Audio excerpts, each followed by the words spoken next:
Hello. Oh, hang on. Hello. There we go. I had a moment there. I couldn't. Hi, baby. Sit down, sweetie. Sit down. Good girl. Oh, I had a moment there. I couldn't remember which button to press. Hi, Rach. Hi, Dor. Hi, Cody. Marianne. No, Marianne. You're Marianne, like my sister. Burgess, Ashley, Risha. Happy post-birthday week. Yes, it was my birthday last week. I took 10 days off, I think. It was like a week and 2 weekends. Came back yesterday. Oh, it's been so nice to do nothing. Nothing. Nothing. Nada. I have done bits and pieces, but I haven't done anything that was work related. Nothing work related. We seem to have a bit of a delay between what's going on with the camera and what's going on with the microphone. I don't know why that is. It might change in a minute when I switch mics. I don't switch images. I don't know. I'm sorry. I can't do anything about that. Streaming delays is not to do with me. Yeah, it was on Wednesday. It was on Wednesday, the 29th. Thank you. Thank you. 48. Don't look a day over 47.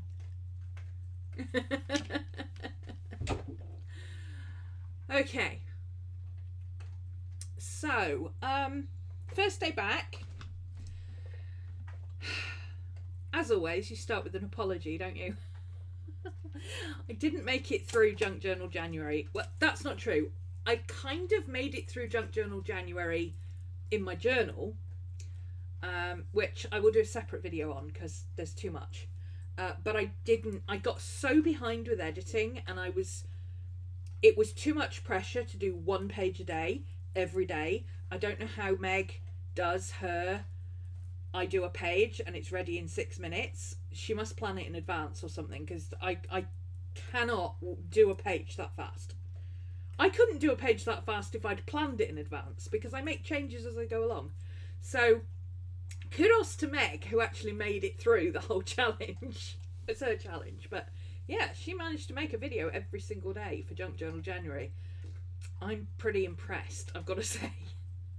I got so far behind with my editing, and then I wasn't working chronologically, because for me to sit down every single day and do, here's a spread, here's a spread, here's a spread. I made 9 days, and then I just started to lose the will to live because it was driving me crazy. I like to jump about, and you know how I work. I move from place to place, and you know, oh, what if I put this here? Oh, let's put that there. You know, my brain doesn't work chronologically, linearly, stay within this box.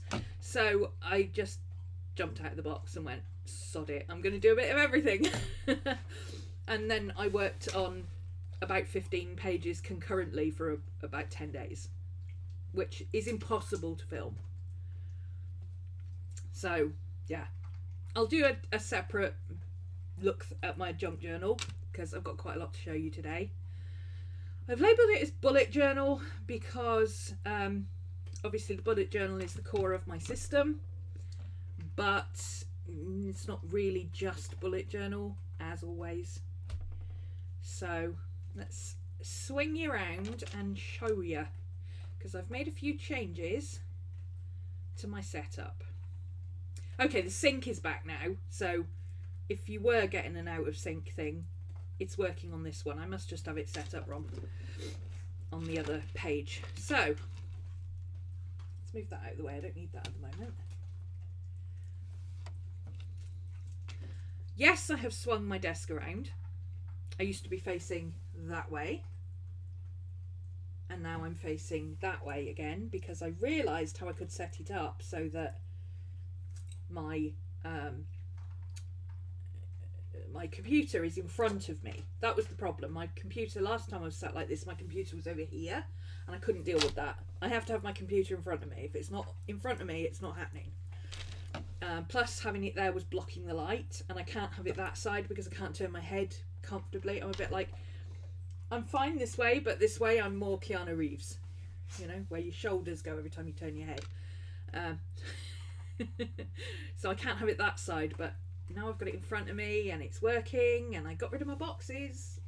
Still some stuff to sort out that's chucked on the chair, but we're getting there. We're getting there. I deliberately didn't decide to spend my birthday week, my holiday, because I didn't have a holiday over Christmas. I worked all through Christmas. I deliberately did not spend my holiday doing my studio. I just did bits and pieces, you know. I woke up one day and went, oh, I fancy cleaning the kitchen today, and so I cleaned the kitchen, you know. But I deliberately just had a week of not doing anything that was scheduled. Yeah, that's why the background looks different. Oh, plus I've took my up here, well, just to the side of that is where my red jacket was hung. My poncho. I took the opportunity to take that down and wash it and dry it while the weather was quite nice last week. We had a couple of days where the weather was actually quite warm, and then it snow flurried, and then it rained, and it's been raining ever since. Yay. But yeah, while it was quite warm outside, I took my jacket, my polar fleece down and washed it and hung it out to dry. So usually there's a big red thing up here somewhere. But yeah, all the boxes are gone. And I've got a huge, for my birthday, I got a huge black wolf poster. And I'm thinking I might put him there because I think he'll be really cool as a background. Just, you know, big wolf hanging over my shoulder till I get my painting finished. Actually, I might hang my painting up there because my painting is, I mean, it's taken 2 years now, 18 months. It's not likely to get finished anytime soon. I'm slow. The problem is it's out in the kitchen, and because it's out in the kitchen, I never think to work on it. So, hi Misty, Jen, Lisa. So, I got very spoiled for my birthday this year. Last year, I got a card off my mum and dad and a present, and that was pretty much it. Rachel sent me a cake, I think. Was that last year, Rach? I think she sent me a cake.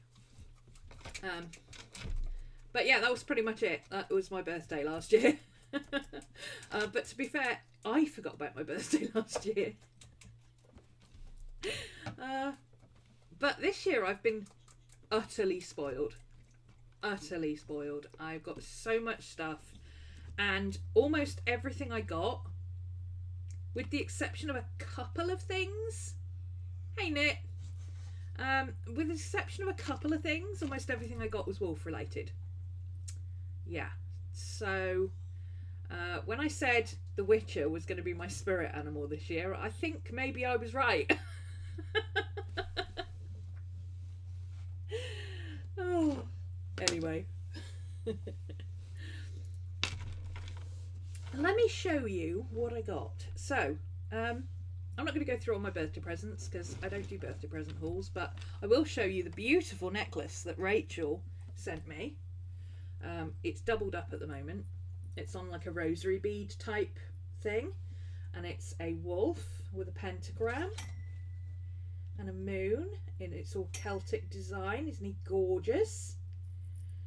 Yes, yes, he's beautiful, and he's very delicate and pretty.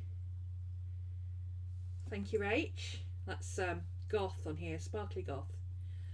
And that was made for me as a custom piece by, I've got the little bit of paper here. I kept it specifically so I could give her a shout out. Tina Z Designs. Tinazee Designs. As far as I can tell, she's not on Etsy or anything, but she's on Facebook. Her shop page is on Facebook, so I think she does more craft fairs and stuff, and online bits for custom bits rather than online sales. I don't think she's like an Etsy seller specifically. I think she's just a crafter who makes jewellery. But yeah, that's what it's for, what it is. And it's gorgeous, and it says it's a handmade gemstone with a wolf moon,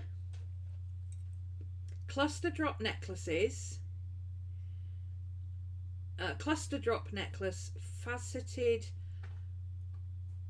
I can't read her writing, something or other rounds, and blue and blue black AR, which AB, which is Aurora Borealis beads, crystal bicones, handmade rosary links, chain 24 inches, etc, etc, and then it just gives you the hypoallergenic information and everything. But yeah, Tina Z Designs, thank you Tina. And that was a custom from Rach, my bestie, one of my besties. I'm Aquarian, we don't really have a BFF, but if I did have a BFF, Rachel would be one of them. Maddie's my BFF, aren't you, Bubs? Oh, hi baby, you gonna sit in there, boo? Are you being BFF today? Are you BFF, Mr. Boo? Come up then. Come up and say hello. Oh.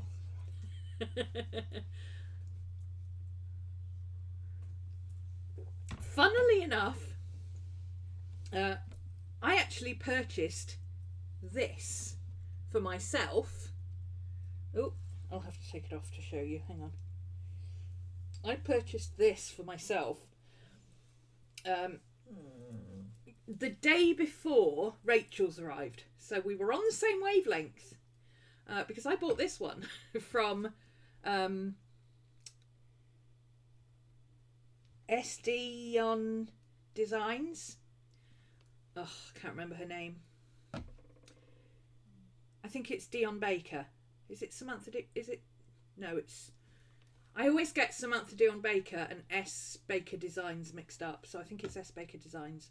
This is bigger and it's a different type of wolf, and it doesn't have the pentacle on it. But this one, she put it on her Instagram and she said it was made on the Cancer Wolf Moon. And of course, I was born on a Cancer Wolf Moon, so I messaged her and said, when is that going up on Etsy, because I want it. That's magic. That's my spirit animal. And she said, you can have it. It's not listed yet. If you want it, I'll invoice you now and you can pay for it and it's yours. So I've got one for everyday wear. This is quite a lot bigger and chunkier.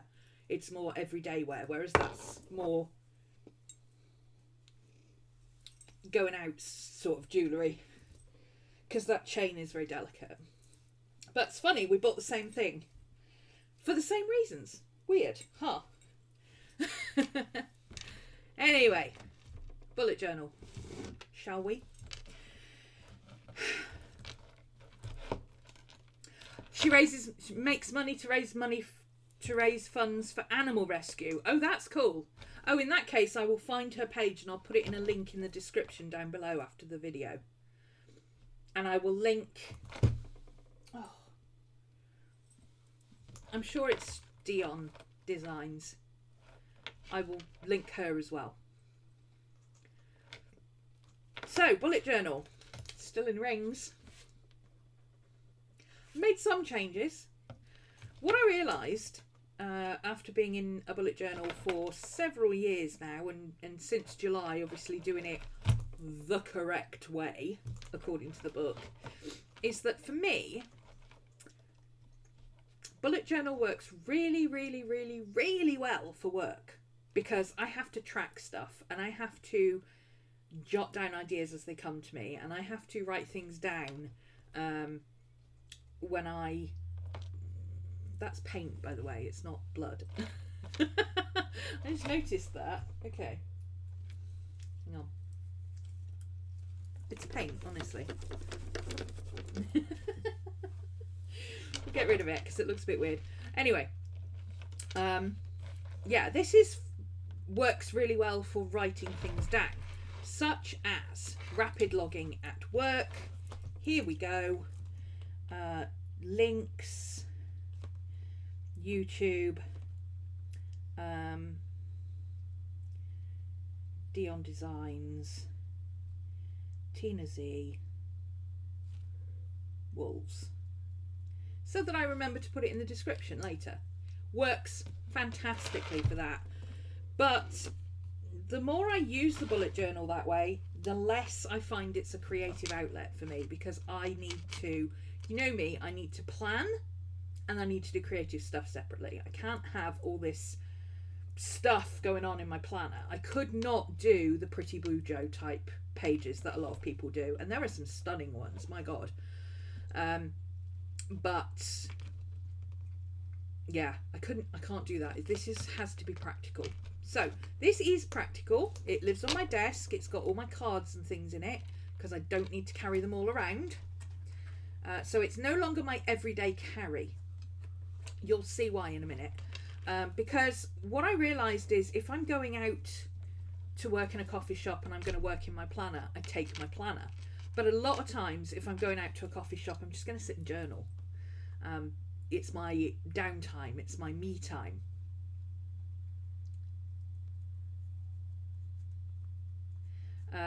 Well, that you thought it was fine. It's just paint. Well, Risha, that's because you're not a true crime fan. Right? I've been binge watching Who the F Did I Marry? And it's like there's some scary people out there. Oh. Anyway. Yeah, this works great and I love it, and it's perfect for, you know, zipping everything up together. If I'm going to take work stuff, I take this and my iPad and that's it. I don't need anything else. I can work with this. Apart from like video editing and all that kind of stuff, I can do stuff generally with just those two things. So that works perfectly. But my creative side doesn't fit into this. Never has, never will, and in fact I'm kind of even getting annoyed with just this bit. I really liked these. You know, these setting the days up. I really like this layout, but not for my bullet journal. As soon as I start doing it in my bullet journal, it feels like hard work.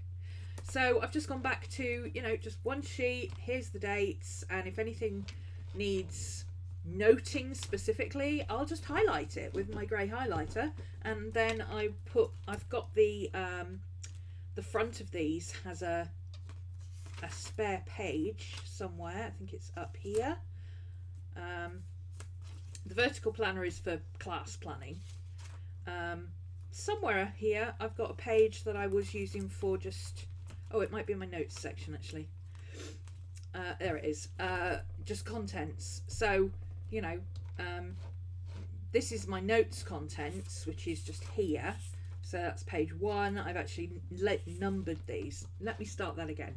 My notes section, this section is just scribble. This is where I scribble things down. And if they don't need to be filed away, they don't get filed away. If I'm going to write down something that's like a collection type thing, or something that I need to keep hold of, I put it deliberately into this section and I give it a numbered page. So page 1, page 2, page 3, next one will be page 4. There might already be a page 4, I'm not sure. Oh, there is, yeah. I just haven't written the number on the bottom of the page. That way, if I need more page 1s, so if I need to put in another, once this is full, if I need another page, I can just put in another page with page 1 and it'll be page 1.1, right? But it means it's really easy to find here. I don't need to, and I don't need to make it more complicated than it is. So this is notes when I'm on the phone, scratch notes, video notes, you know, notes when I'm I'm watching videos. Like I was watching Key Lime's video and she had a list of things that she put in her planner, and quite a few of them I really liked and wanted to implement this year, and I have. So I kept that list, but I don't need to archive that list. I'm using that list at the moment, and when I'm finished with the list, I'll chuck it away. But this is more kind of ongoing stuff. So I've got my up-to-date timetable. I've got room layouts and stuff that I'm using and things like that. Then I've got my monthly. Again, I'll show you. I'm using these. This is for March.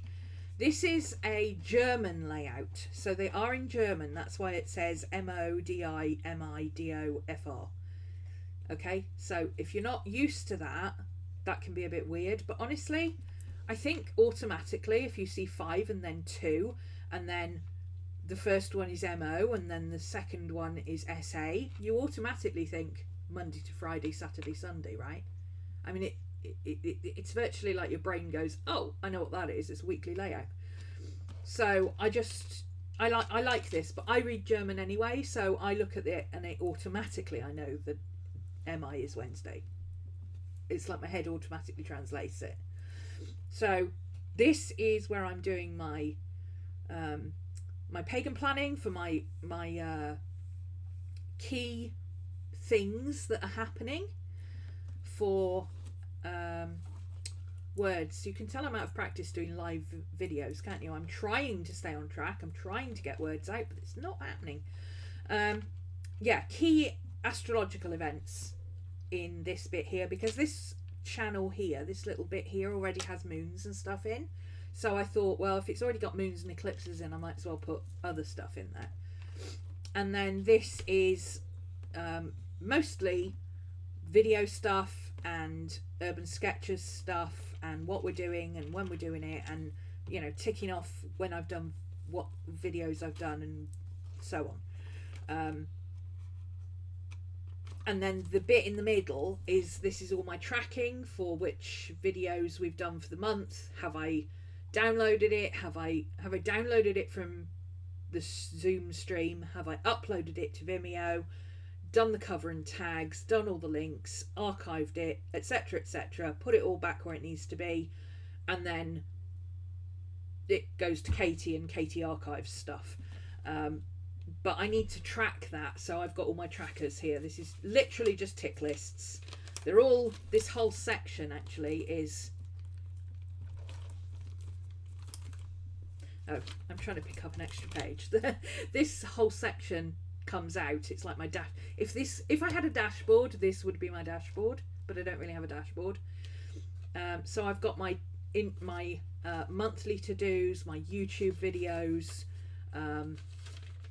my website stuff I need to do, admin stuff I need to do, and then I've got another list at the back of stuff I've given to Katie to do, just so that I know, okay, I'm not working on that, Katie's working on that. And this is just a slide pocket that I put on bits and pieces of stuff in, all held together with an ollie clip. Simple as that. So, you know, when this page is full, I don't have to open my rings and everything else. Just take this off, flip the page, and boom.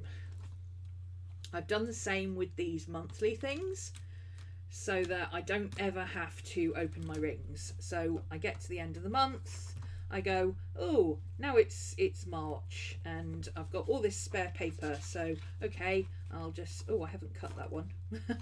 I said that and then I haven't cut it, but I did with January. I've sellotaped them all, I just need to cut them, and then I whip it out and I put it where it needs to be, and then I'm straight back to where I was. Simple as that. And then at the back here, I've just got a section that has information, bill tracking, addresses, just other general odds and sods that you need to have to hand, but you don't need to have with you right this second. I've also got a couple of odd passwords and things all coded, and I've got my medical tracker that I use for my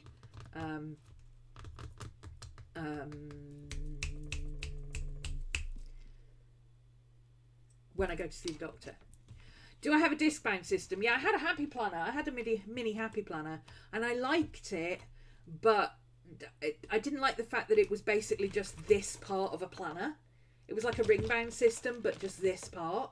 I didn't like the fact that it didn't have a cover, it didn't have a case. And yeah, I could have faffed about with making a cover or finding a case for it or whatever, or, you know, de-ringing a Filofax and sliding it in. But then I was like, why bother when I've got a Filofax? I could just use a Filofax.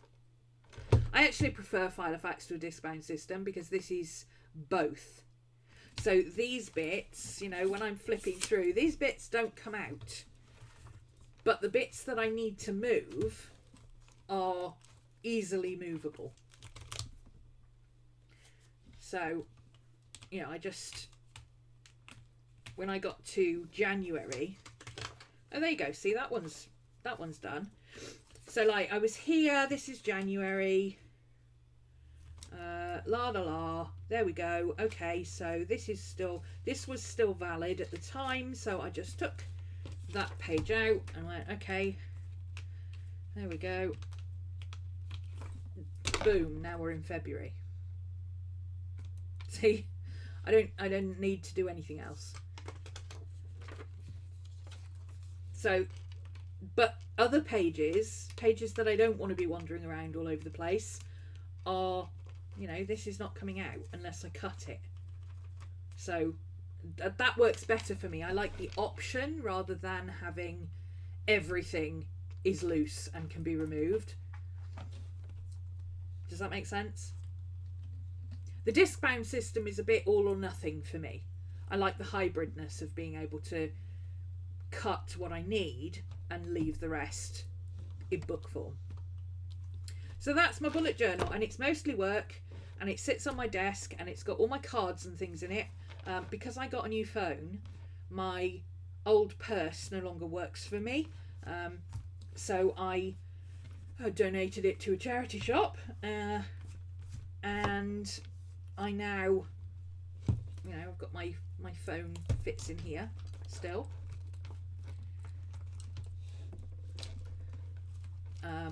But I've put all my cards in here. Oh, wireless charging. The joys of wireless charging. My phone never dies anymore because every time I come to my desk I just put it on the charger there. I don't have to keep rummaging around for leads. Great. Anyway. Yay for modern technology. Yeah, if I need a particular card, like if I'm going out for petrol, I'll take my credit card with me. But I just take it out and put it into my everyday carry. Speaking of which, any questions on my bullet journal? I mean, it's basic. It's exactly the same as it's been before. It's just work. I think, in essence, the basic construct of the bullet journal works really well for me. However, only using the bullet journal basic construct is not creative enough for me. And I know some of you will understand that, because I know Cody's struggled with that. I know Burgess has struggled with that. Burgess has done several videos on how do you have the creative stuff in there, and if you do, how do you find your planner stuff, and can you split your book? And Vicky has had the same issue. I see she's split her planners and bullet journals separate to everything else again now. So I think it works up to a point, but then once you start realizing how little creative stuff you're doing because you don't want it in your planner, you realize that actually the bullet journal works good as a planner for you, then you need to have a creative outlet separate. I am not one of those people who's going to spend hours doing planner pages. It's just not me. I get why people do it, because for some people that's their only creative outlet, but my creative outlets are many and varied, and I like to do lots of different things. I'm not one of those people who doesn't have a creative outlet so uses their bullet journal for it. And I like I said, I totally get why people do that, and there's some amazing stuff out there. Somebody sent me a link the other day, actually. I can't remember who sent me the link. I'm looking for my phone and it's on the charger. I'm so used to it just being anywhere. I think it was Alice sent me a link. Hang on. Alice. Yeah, it was Alice. Okay, she sent me this link to Tia, who is, I think, a Russian artist. Archaic Noctuary. That's another one I'll have to put in the links below later.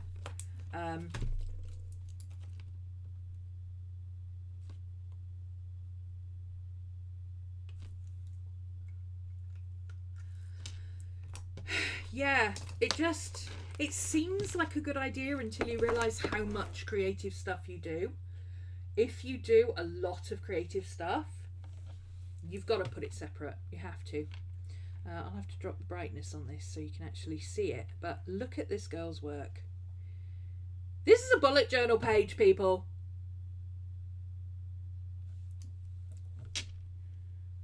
try and... Do you think it'll work the first time? Ooh, look! It's actually the right picture. Look at her work.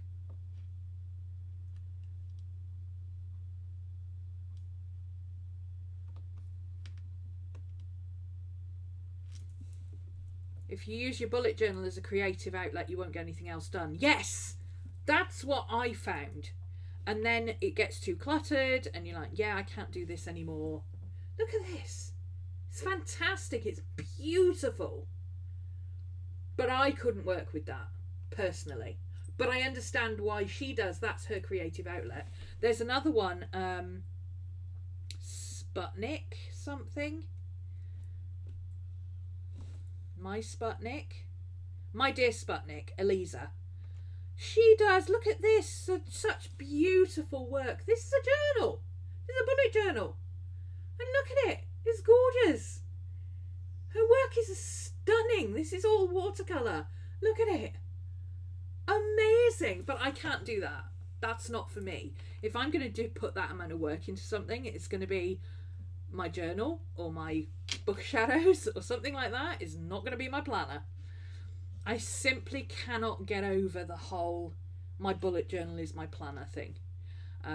Yes, I had that lovely revelation of, ooh, hang on, it's a journal as well. And I do still use it as a journal. I do still write down things throughout the day. So if I go out for a coffee and go and sit in a coffee shop, or I meet with a friend, or I'm doing something like Lisa and I went out to a Poe night the other week, I'll write that in my bullet journal and I'll make a quick note, you know, and say, you know, this guy was amazing. He's back in June. He's going to do Sherlock. Don't forget to check in May with the museum for tickets, etc. And that informs my creative journal and reminds me what I've done there. But to just have that as my outlet, oh no, can't do it. So my junk journal is still going. That's an ongoing thing. I'll show you that another time. My sketchbook has been revised, resurrected. There we go. My sketchbook has been resurrected because what I realised was, because I've been doing so much junk journaling, I haven't been making art. And I don't remember if it was over Christmas. I'm not sure if it was Christmas or... You're booking that one. Yeah, you better be coming. We're not missing Sherlock. I would have been down last week to see you, Lisa, but my car's off the road again. I know. Don't ask. Wayne's going to take another look at it. Wayne is not happy that it's not running. He's going to take another look at it, but at the moment it's waiting for a jump start. So I've got to wait for my neighbour to come home and say, "Can you jump start my car for me? I've got some leads."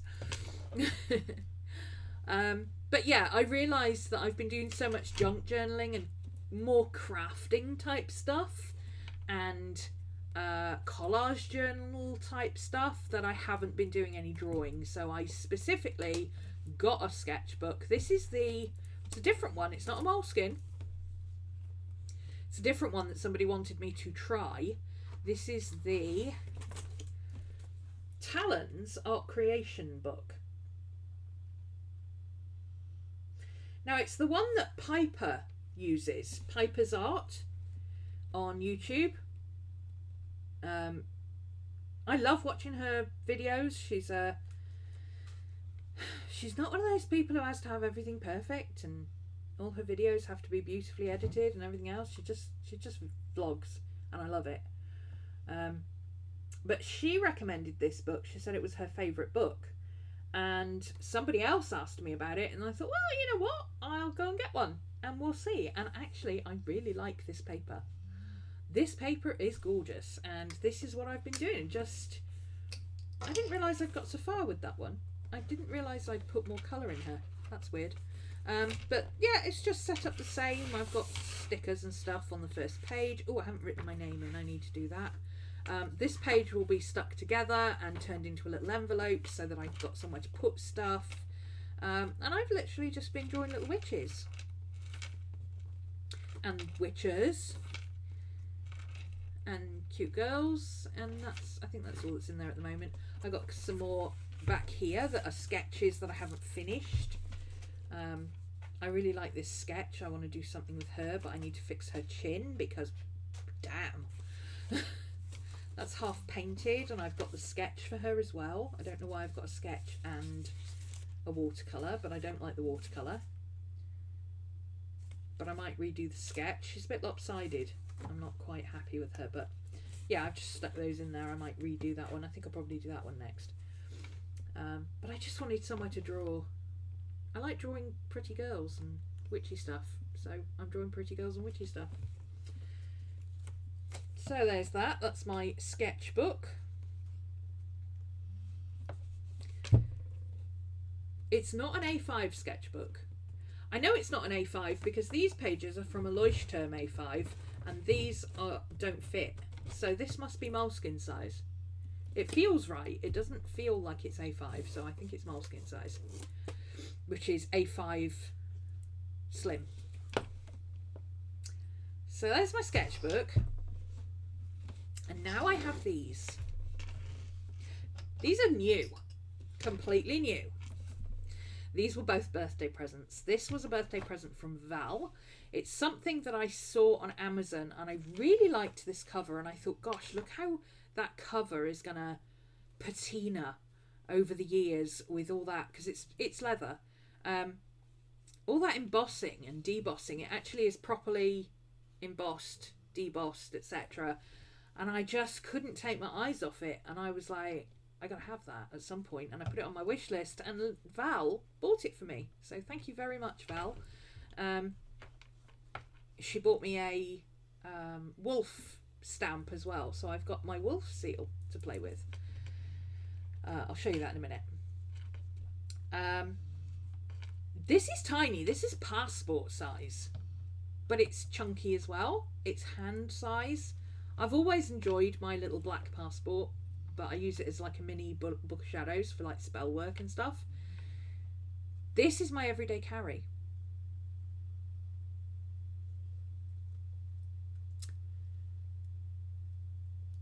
Your bullet journal is a journal and you do add bits of your life to it, but after you add bits of your life to the pages after, but little by little you've lessened the amount of creativity in your bullet journal. Yes, I found the same thing. Because I don't want to sketch in my bullet journal. I don't want to do stuff like this in my bullet journal. No.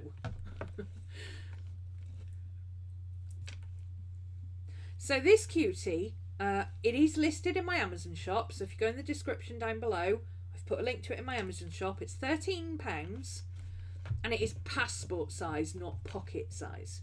Okay, so it's Midori passport size. But it's just so beautiful and it's so beautifully made and it feels so nice. And I'm not a huge leather fan and I don't go all out for buying loads of stuff, but I saw this, and because of the debossing, I think if this had been plain leather I wouldn't have bothered. I wouldn't even given it a second look. But all this embossing and debossing, I mean, I've only had it like 2 weeks I've been using it, maybe. No, 1 week. It arrived on my birthday, 1 week. And already, look at the difference between the spine and the front and back, where I've been, because I keep touching it. And I quite often have hand cream on, so that kind of patinas the leather as well. But look at the difference, and that's just a week. Imagine how beautiful it's going to look in like a year. So I'm really loving this little guy. I'm using this pen with it. This is a Jinhao pen, and this was a birthday present from Lali. Thank you very much, Lali. Look at the sparkles. It's got sparkles, and it looks like tiger's eye. Look, if I can catch it in the light. It shines like a tiger's eye. It's beautiful. This is my current favourite pen. It's got inked with Diamine Red Dragon, which is a beautiful burgundy brown. Passport is not A6. Passport is 5x4. Passport is smaller than, let me tell you in millimetres. Hang on. I haven't sat at my desk for like 3 weeks. Where's my rulers? Oh, I've got one in my Filofax. Hang on. she says. Do I? No, I didn't put it back in. It'll be in my... Hi, baby. Here it is. I got it. I got it. My little cart. Okay, so this is passport size Midori, which is 5 by 4 inches or thereabouts. It's 9 centimeters by 12.4. So it's 124 by 90 for you European girls, as opposed to I think pocket size is 10 by 13, 100 by 130, or 98 by 130, something like that. So pocket field notes is a bit taller. So this page is almost B6 this way. I think field notes is actually B6. This is kind of a little bit shorter, a little bit shy of that.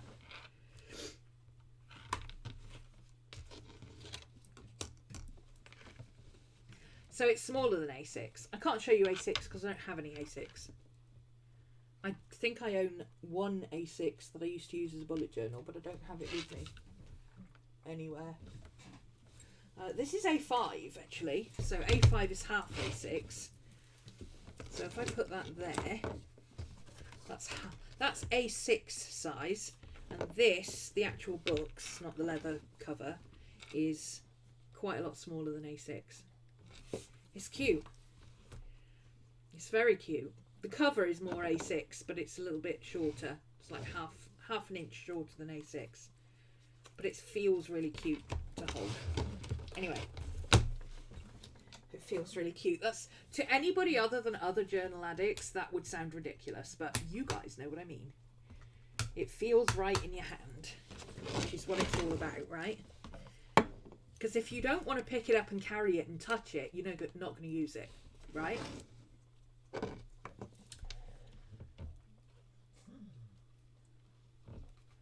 I have the Hobo Techo from years ago. God, I don't even know where that is. That was 2014, possibly even 2013, so that will be archived in my blanket chest by now with my journals. Hi, Boo Boo. You can go and sit in there with Miss Maddie if you want to. Go on.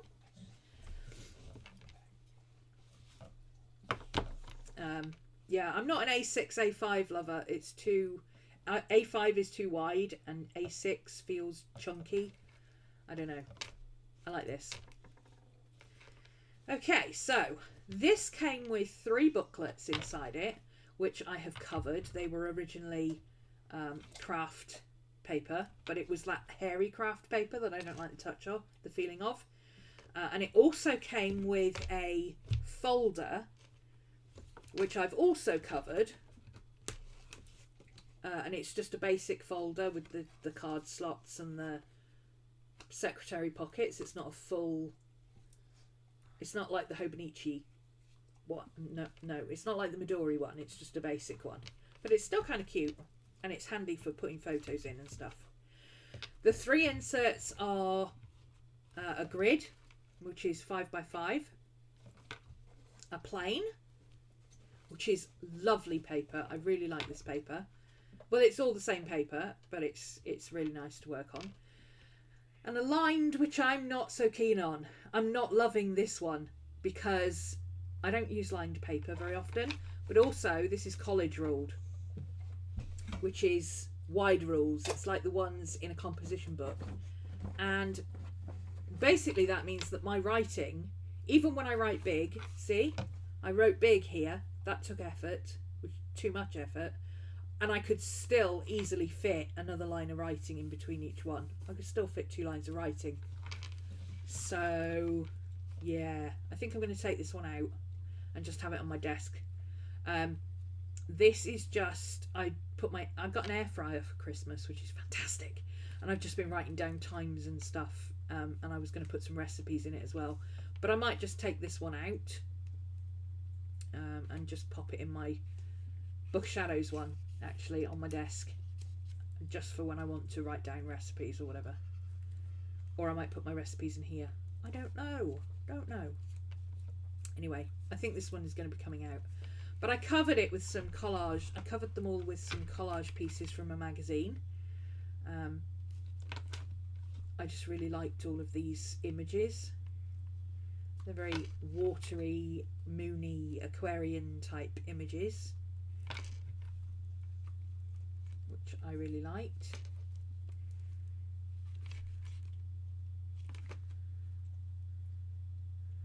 And then this is just covered again, just because I didn't like the cover. The inside is fine. The inside is smooth, but the outside was hairy, and I don't like the hairiness. Ugh, sets my teeth on edge. So this is just collaged, and then I've covered them all with book plastic, as you can see. So this is my everyday carry notebook, sketchbook, journal, Hobonichi, Fobonichi type thing. Okay.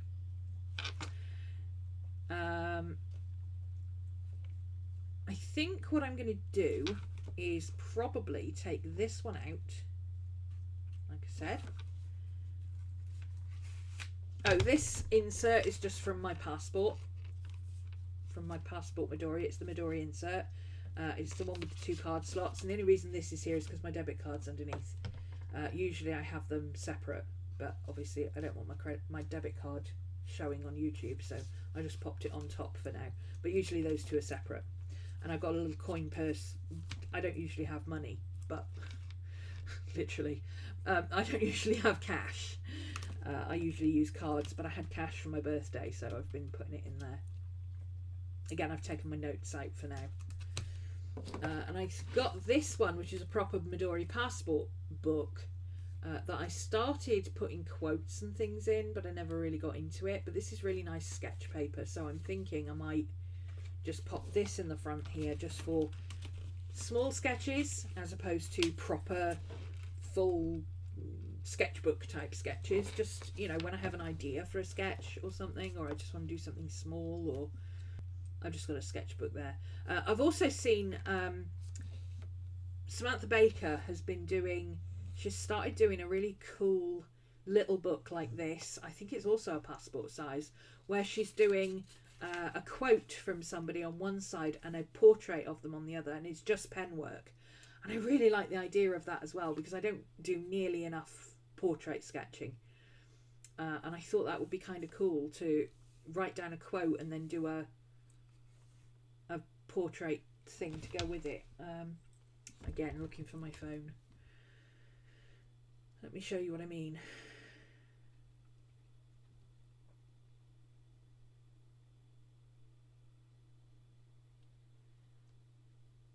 Here we go. This is what she's been doing. So that's a quote from Anne Frank, Alice Walker, Greta Thunberg, Yoko Ono. And it's just a really quick thing that she's doing. And I really like that. I really like that idea. So I might do something similar. Just as and when I find quotes. Because having that notebook in there, I don't know, there's something about lines in a journal, it just makes me feel too much like work. Weird, huh? My second book here is more of a collagey, witchy, mini BuJo spell book kind of thing. I don't know, I just started doing stuff and that's what it turned into. So I've got a page for the Chinese New Year of the Rat. Not loads of information or anything, just a fun, hey Katie, just a fun collagey Lunar New Year dedicated page kind of thing. It's just, again, just a creative outlet. I've got a thing for my Aquarius thing for the year. This little pocket, this plastic pocket, is made from a rectangle of book plastic. Cut off the edge, fold it down, leave the edges sticky, shove it in, and you got a little clear pocket that you can put stuff in. It's like a secretarial pocket. Little tip there. Page for Imolk. Again, it's just, oh, I'm in a magazine and, oh, I really like that image. Cut it out. Now what am I going to do with it? Instead of just sticking it in a box, I put it in my book. This is for my wolf. I'm going to do some more wolfy pictures. I've got some. I have just not sure where they are at the moment. Lines remind you of school. Yeah, that might be it. That might be it. I never liked writing on lines because I never found paper that was small enough. I mean, a narrow ruled paper is okay. But yeah, I prefer writing with no lines at all, if I'm honest. Coming out of January, like it's been 84 years. I've been hanging on to that picture the whole of January because I was like, this is how January feels right now. And then I thought, why didn't I just put it in my journal? So it's kind of a journal, kind of a collage, kind of a creative outlet. I had this quote: as magic comes from within, it makes sense that your own spell would be more effective than one by a stranger, which I really liked. And you know, this cool picture and glue book, I guess you could call it, because there's no drawings in it or anything. It's just cool pictures that I find that I want to stick in and make a page out of.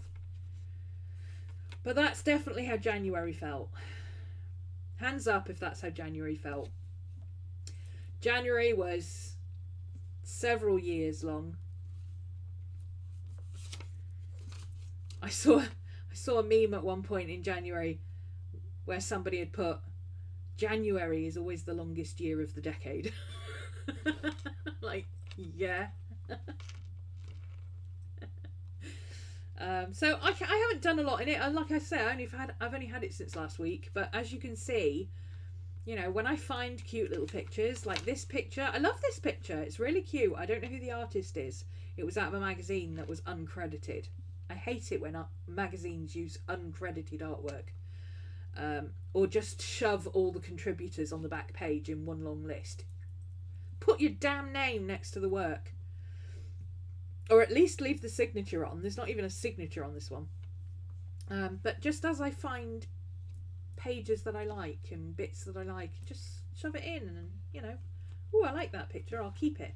You know, that attitude. And then this one, well, this is my folder, so I've got some pre-printed pictures. Lali sent me a LG printer, photo printer, which is, it's nice, but the paper that I've got doesn't fit. So apparently LG requires different paper, but my sprocket actually uses the paper from the Pogo. So these are from my sprocket. This one is a Hobonichi.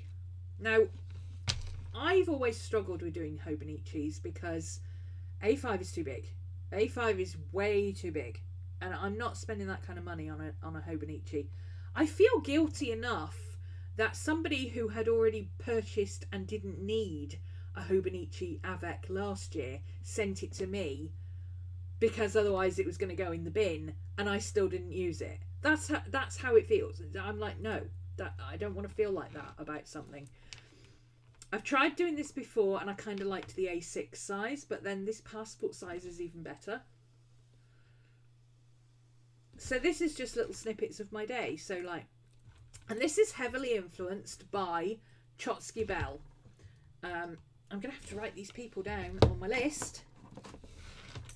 So who was the other one I said? Sam SD, portraits and quotes, and Chotsky Bell.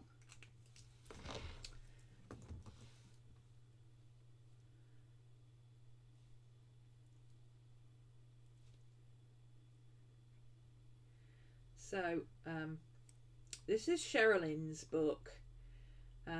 She's not doing so much of what she used to do. She used to spend a lot of time doing cute little doodles, but she does doodles mostly. She used to do stickers, and I'm gutted that she stopped doing stickers because I really wanted to get some. They're really cute. So this is her kind of thing. It's very, very cutesy. It's very stylized. She does little bits and pieces of stamping and drawing and stuff these days, but she used to always just do, if I can scroll way back to when she was in her A5. That's when she used to do stickers and little cartoons and stuff. This is what she was doing then. So she'd do a whole page based on something. And all of these are little hand-drawn doodles. Now, I want to do little hand-drawn doodles at some point. I like that. I've always liked that. I've done that before. You've seen me do it. But at the moment, I have a whole tub full of stickers that aren't being used. And I want to use them up. So I thought I would do it this way. And I've literally just been doing little sections. So for my birthday, you know, my mum and dad came up. We went for lunch, you know. Little pictures. I took a photo of all the Wolfie stuff that I got. This is all the Wolfie stuff I got for my birthday. Massive ton of Wolfie stuff. There's my moon that Val got me. That's my moon sticker. Not sticker. Seal. Little tip. If you're going to do a moon seal or a wax seal, make sure you don't have a zinc picture behind it. I had to take this picture off and reprint it because it had a big blue stain in the middle of it. Yeah, don't do that. Learn from my mistakes. I mean, it's obvious in retrospect, but I didn't think about it at the time. This I'll talk about in a minute, but I got a Fitbit. I had a migraine that day, so this was just a thing off Instagram that I really liked. So again, just putting stuff that makes me happy. Just little fun things. This, I don't know if you can read it, but it's a picture of a little puppy, and it says, "She eats until she rolls over into a food coma. She doesn't even walk away from her bowl." And I reposted it, and I wrote underneath, "I don't think I've ever related to an image more closely." Be more dog, right? So I thought, well, I've got my pogo, I've got my sprocket, and I've got the paper, so why don't I just print it out? And originally I started printing my pogo pages. I keep calling it pogo, it's a sprocket. Originally I started printing them big, you know, regular size, and then I thought, hang on a minute, I can use Pix Collage and do like 2 on a page or 4 on a page, or do them all different sizes. So now I'm using a collage thing to put them together to make smaller pictures, because you put one of these on one of these pages, that's it, you pretty much can't put anything else on there. So now I've started doing them a little bit smaller. So I printed these 2 together and a title, and then I printed it out. That's using Pix Collage, but there's loads of different things that you can use for that. So yeah, just little snippets. In fact, it's almost, these little snippets are almost the bits that I would have put in my bullet journal as little snippets of my day. Like, oh, went to see Edgar Allan Poe with Lisa, you know, that kind of thing. So Scooby will mostly be consumed by the darkness today. He's having a pensive day. I moved my desk, and now this is the view I get every time I sit down to journal.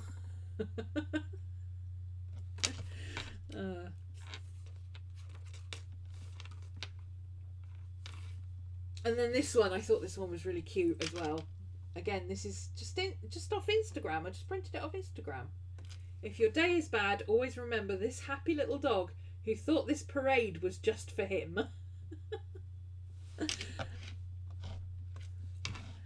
The kind of things that Scooby's darkness is all consuming, it really is. He's very emo. Just bits and pieces of my day.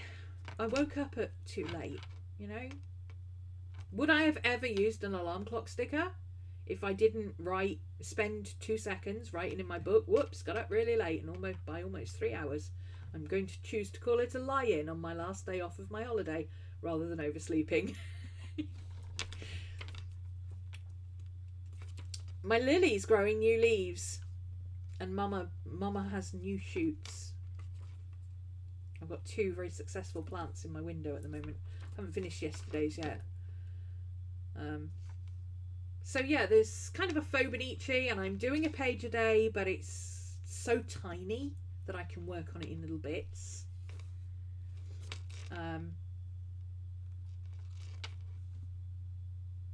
that sticker is from the Odong and Valerie stickers. It's the little ones with the girl and the dog.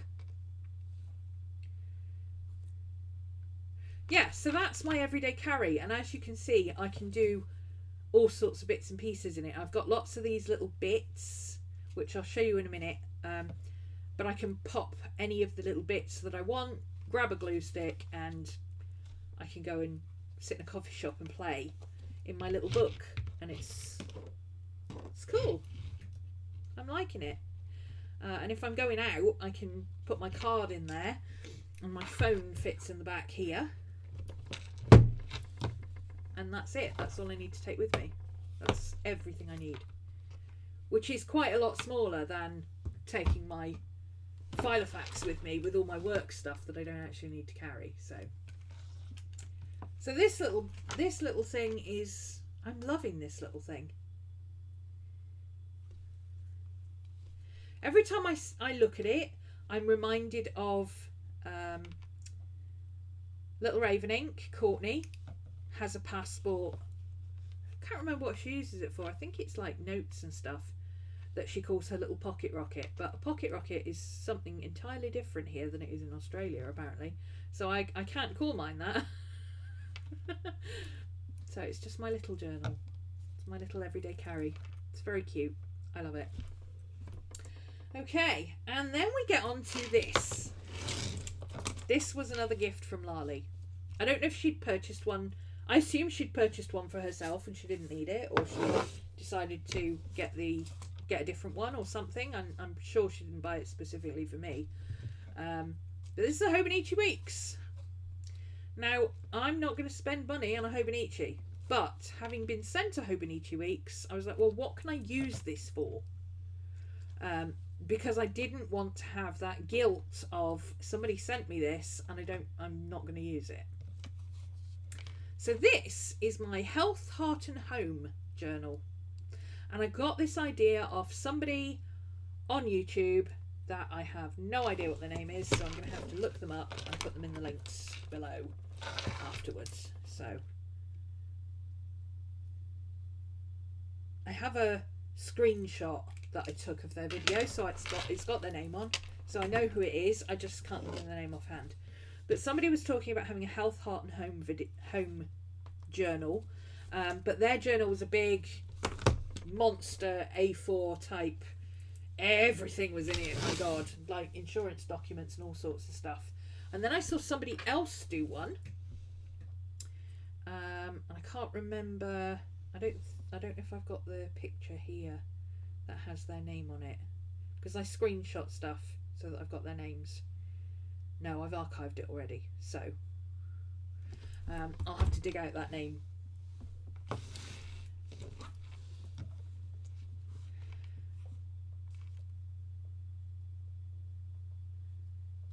Ro teased me about my journals, but how many are we at? Journals, 2. I've got my bullet journal, that's for work. That's only work now, and it's also got my cards in it because it's a handy place to store them. This is only work bullet journal. I've got my sketchbook, my little everyday everything journal, and this is my Health, Heart and Home. But this has a very specific purpose.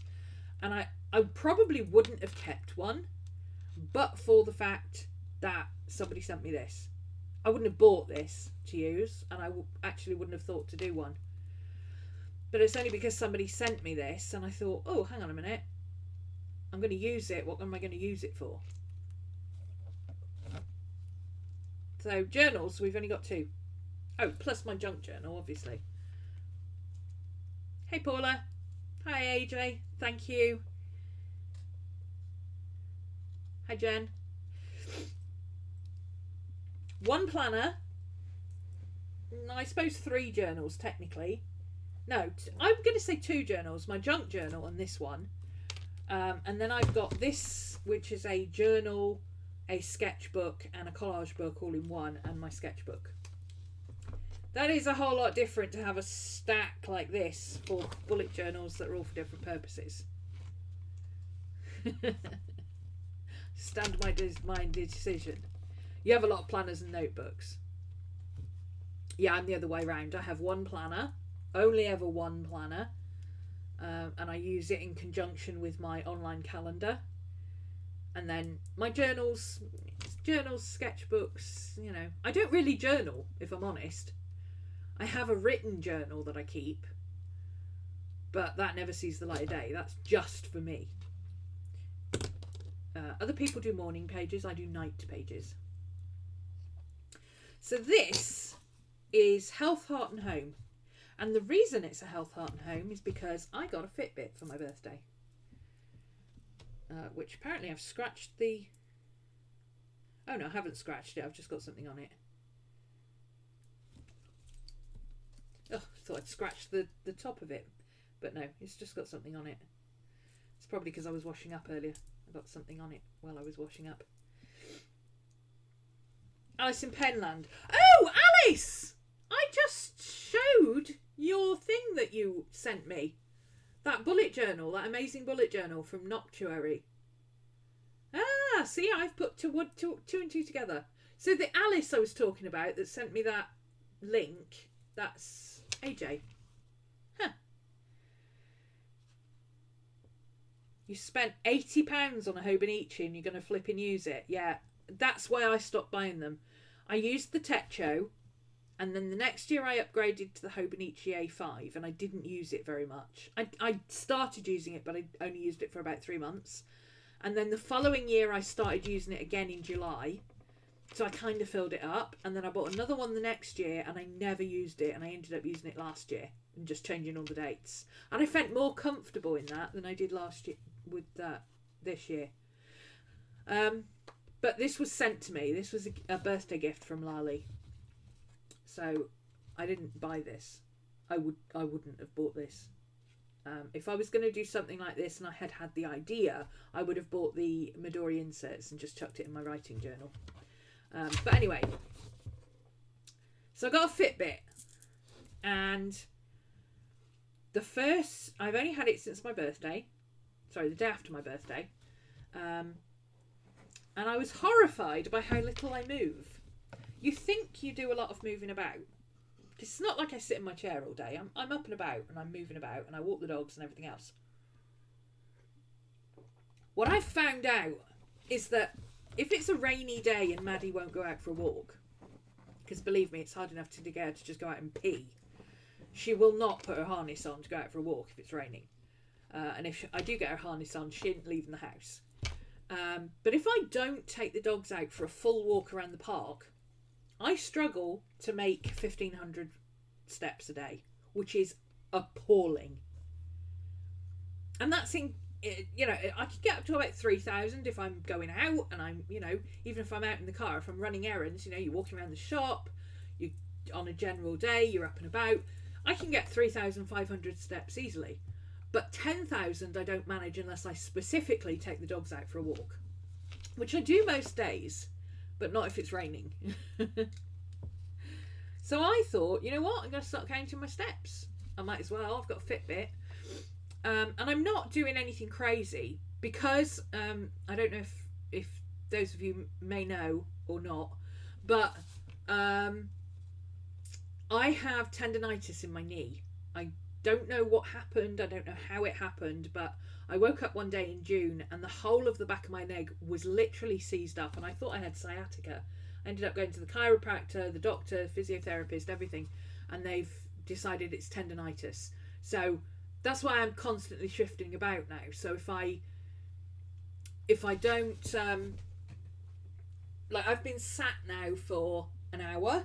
If I don't start stretching my leg out now, I won't be able to stand up later, which is bad. I need to keep my legs stretched, and I need to do some movement. So I have no goals. I'm not doing anything crazy like, oh, I'm going to do 10,000 steps a day. 10,000 steps is ridiculous for me because I have an autoimmune condition. I have tendinitis in my knee. I've got all sorts of things that prevent me from saying I'm going to do 10,000 steps a day. I would like to reach that eventually. I don't think it's unattainable in any way, shape or form. I think 10,000 steps is an average day. You know, most people, I think When I was a student, I used to do 20,000 steps easily, and that was just walking to and from classes and stuff. So I don't think it's unattainable in any way, shape or form, especially during the summer, walking the dogs twice a day. I bet during the summer I make 10,000 steps easily just from walking the dogs. So it's not that. I'm not making excuses to say, oh, I can't possibly do that, I've got this, that and the other. I'm saying that currently I have things that prevent me from saying, right, I'm going to do 10,000 steps a day and I'm starting today. So what I'm doing instead is, for the moment, I'm just monitoring how much I do and seeing how it averages out, because my Fitbit gives me averages for the month. So I'm just wearing my Fitbit and recording the steps and recording the amounts and everything for I happen to get it on the 29th of January, so by the time I get to the 29th of February, it'll be a full month, be a full 30 days. And at that point I will review, and if I find out that my average steps is like 2,000, 3,000, something like that, then I'll say, okay, for March I'm going to aim to do at a minimum 4,000 steps a day. And if I find that easy, then mid-March I'll say, okay, we'll move up to 5,000. And I'll do it on a self-competitive basis, as opposed to, here's the goal and that's how much I must do. I can't work like that. If somebody said to me, right, from today onwards you've got to do 10,000 steps a day, I'd be like, fuck that. I'm going to sit and watch Netflix.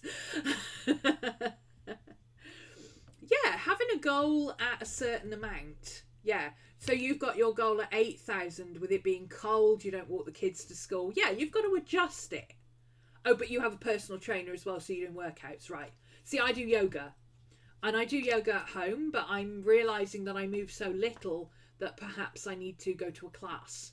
Because at the very least, if I go to a class, even if I drive to a class, because it's out of the area, if I go to a class every week, that's an extra 300 steps that day, right? And then there's the yoga on top of that. So yeah, I'm somewhere between 1,500 and 5,000 from just a week, depending on whether I go out and run errands, whether I walk the dogs once or twice, whether I don't walk them at all because it's peeing down with rain and it's cold and it's wet and none of us want to go out, you know. But if I don't walk the dogs, I struggle to reach 1,500.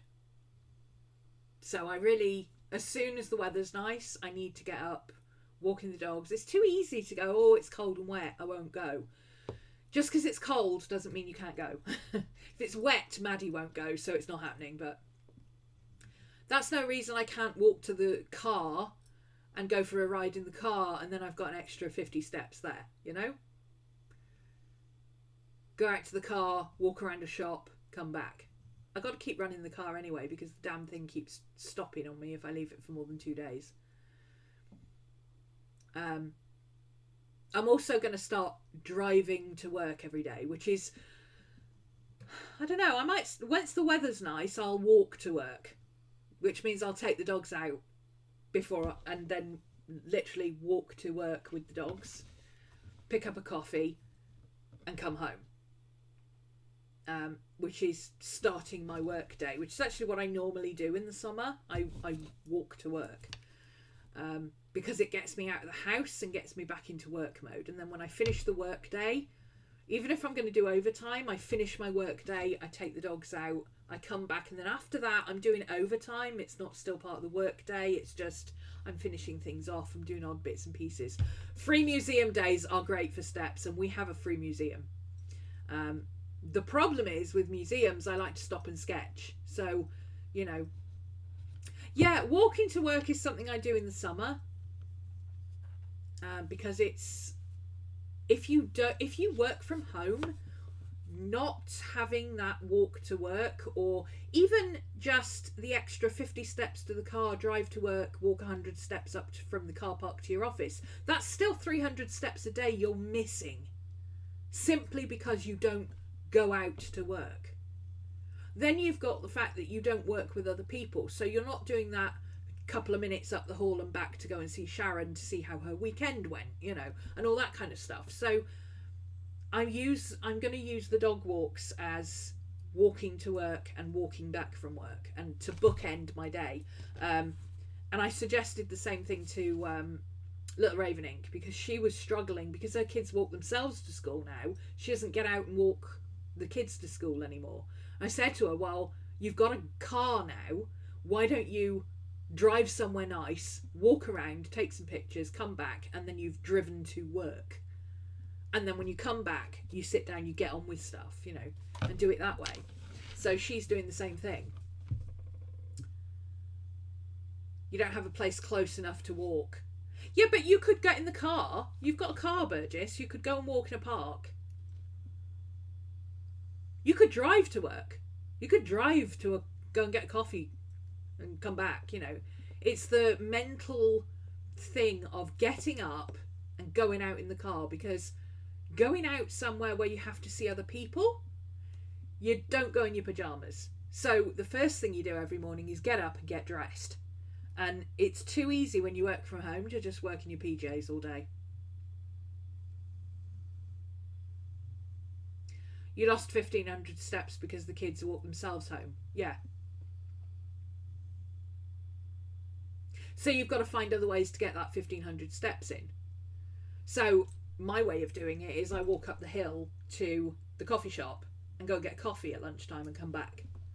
And yes, that costs me £3 a day, but am I willing to spend £3 a day to force myself to do an extra 3,000 steps because I desperately want a coffee? Yeah, why not?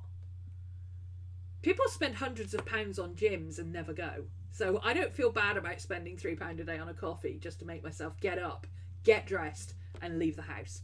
I underestimate your love of pyjamas. Yeah, well, from the waist down, I'm still in my pyjamas today because it's pouring down with rain. We've got 25-mile-an-hour winds. It's absolutely horrible. I haven't left the house, and I don't intend to. I would have gone out in the car earlier, actually, and just gone for a walk around a shop, but the car's off the road at the moment. The car needs a jump start, so. But if somebody gives me a jump start later, I'll go for a walk around Asda, because it's 24 hours. I might just pootle around Asda, look at a few things, pick up some milk, you know. Joined a gym and got a personal trainer. Yeah, personal trainer wouldn't work for me. I'm too much of a control freak, and I don't have a competitive nature. And the minute somebody starts telling me that I have to do something, or you have to do this, you've got to do this, I'm like, yeah, make me. My lazy ass kicks in. My instant gratification monkey does not want to play. But this is what I'm doing. So this is my week. This is what this week looks like. I'll show you last week, because that is fully filled in apart from the 2 days. So I got my thing on the 29th, so I filled that in.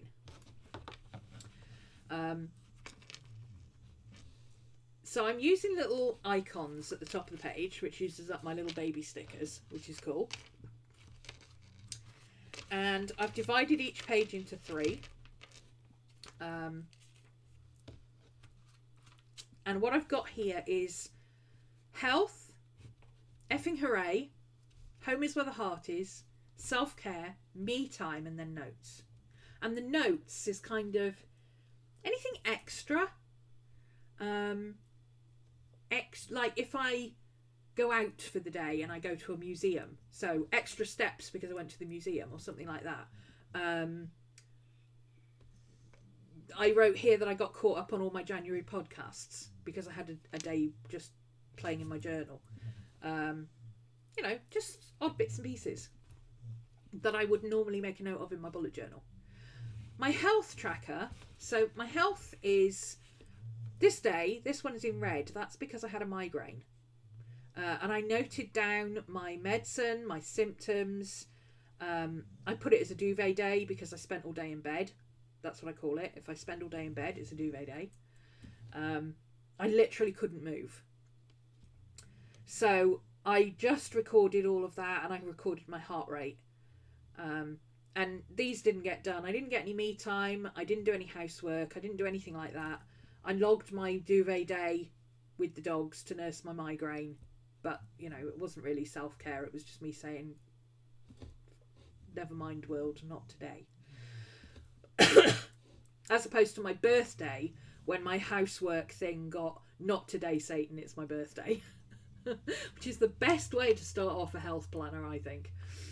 So I'm logging in this column under health. Currently, I'm logging my sleep, my steps, and my heart rate from my Fitbit. I'm also logging food, but only unusual food. So like my birthday, I went out for lunch with my mum and dad. So big 3-course meal, lots of calories. Saturday night was pizza. No, I did pizza night, and then I had chocolate cake that I had left over from my birthday that I simply could not face after that meal. But I had a big piece of chocolate gatto, and I finally got around to eating it on Saturday.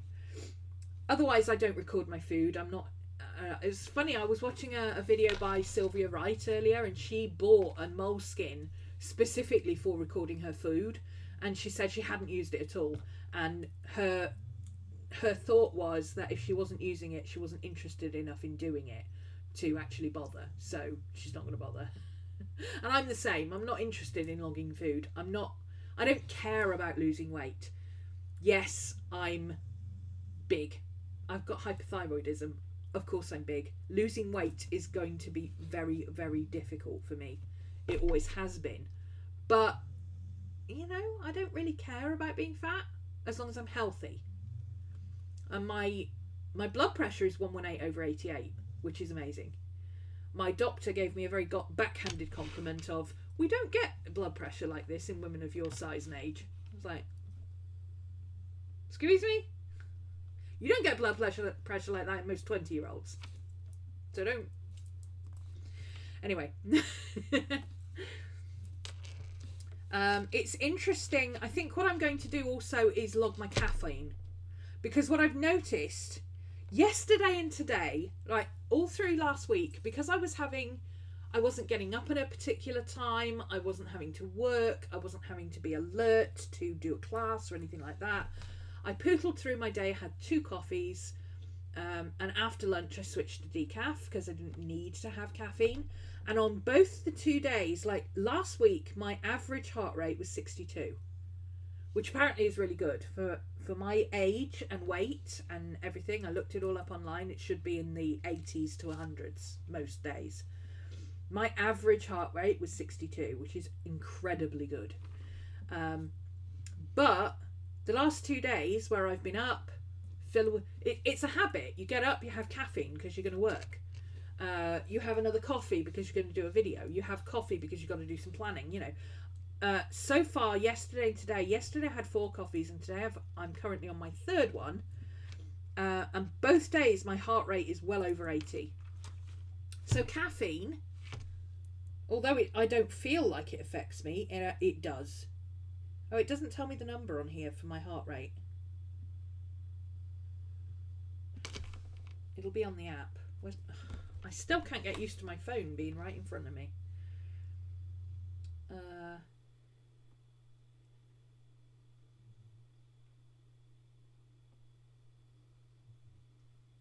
Just wait for it to sync.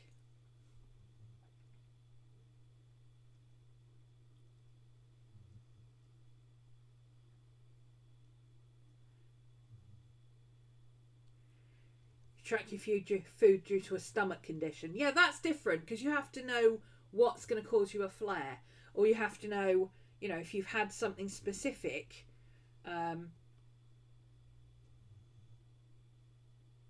82 today we're on. Average of 82 today. So it's in the 80s on days where I drink caffeine, or 3 cups of coffee as opposed to 2. So I think I might drop down my caffeine a little bit.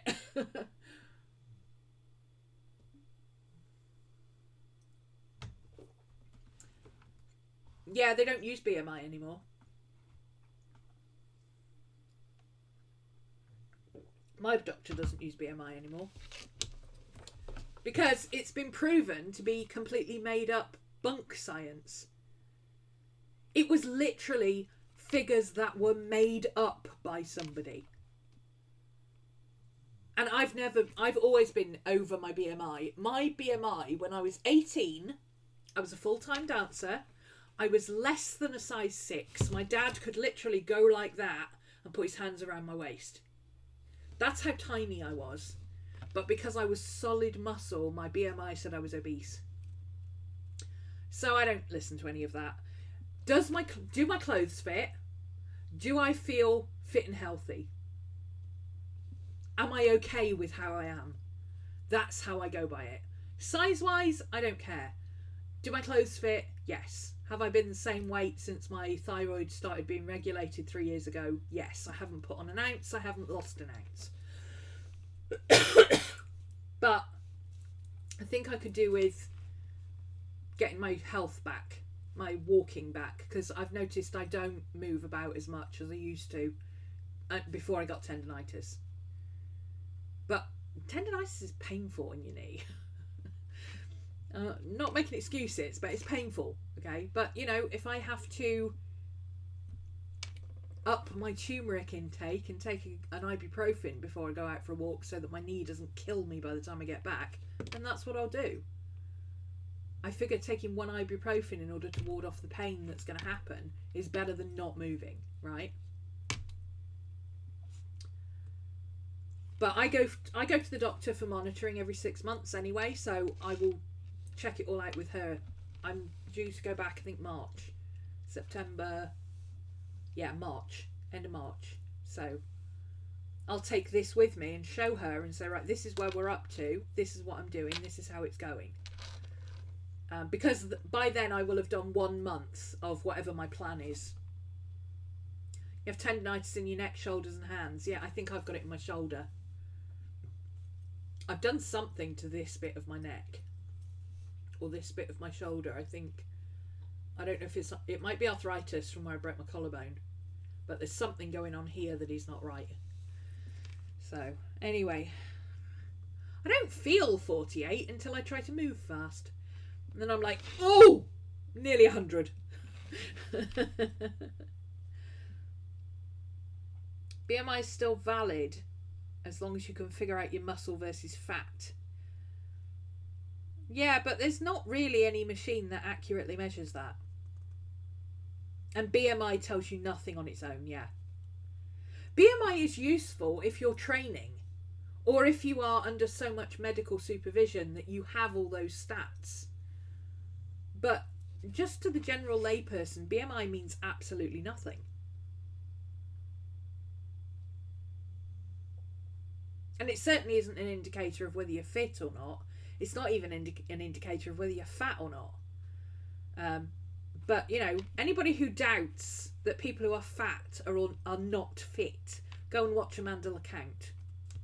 She's a professional hip-hop dancer and she is phenomenal.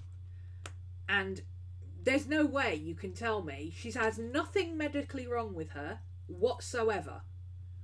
But she is a definitely plus size girl. And on the larger end of plus size as well. And yet she dances all day, every day, and there's nothing medically wrong with her. So you tell me how she's so fat. Because there's no way she's eating so many French fries that she's, you know, making up for the amount of calories she's expending on energy every day. You would have to be eating burgers and fries for breakfast, dinner and tea every single day. And I don't think that would account for it. So, as long as I feel healthy. At the moment, I don't feel healthy. I feel like I get up and everything aches and everything hurts. And I need to stretch more and I need to move more. And my body is telling me, you're not feeling good. Do I feel good? No. So, that's my level. Do I feel good? No.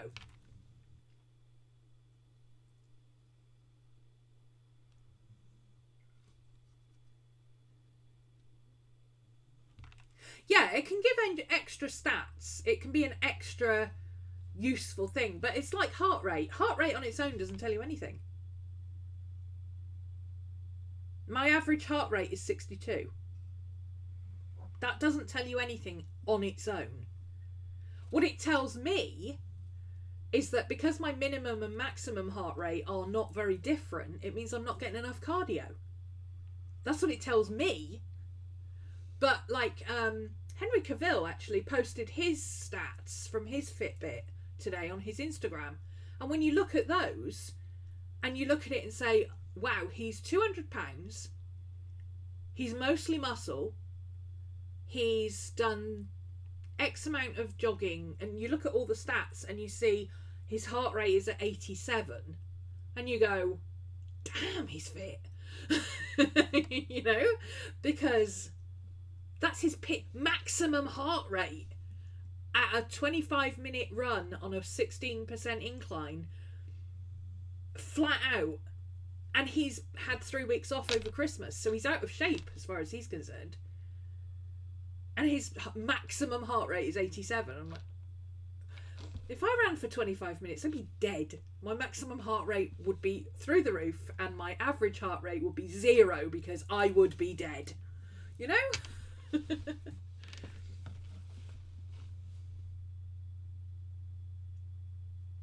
You're scheduled for a stress test. Yes, see, I don't suffer with stress.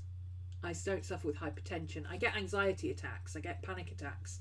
But generally, I don't. Your average heart rate is 82 or so. Yeah, because you move around more. So it should be.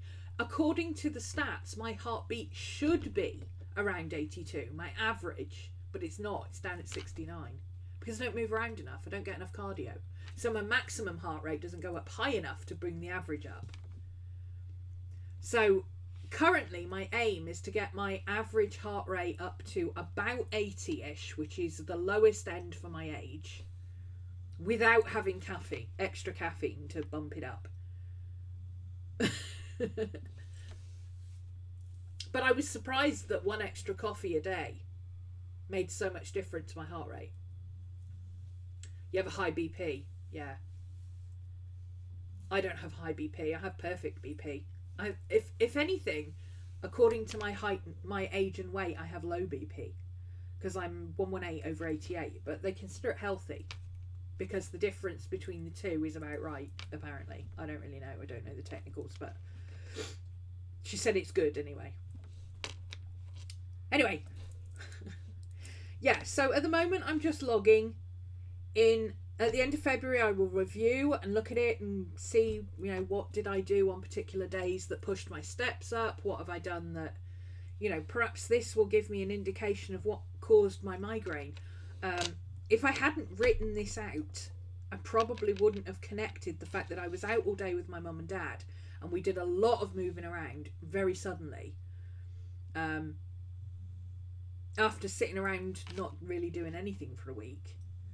And my mum and dad, my mum's just had a knee op and she's like Speedy Gonzales. She walks faster than my dad now. Neither of us could keep up with her. But then the next day I had a migraine. So what did that tell me? It told me that either I overdid it the day before or I didn't drink enough water for the amount of exercise I had. So red flag, you know. So my effing hooray for the day, I've reinstated that list because I enjoyed keeping that list, and it's just, you know, whatever's good about today.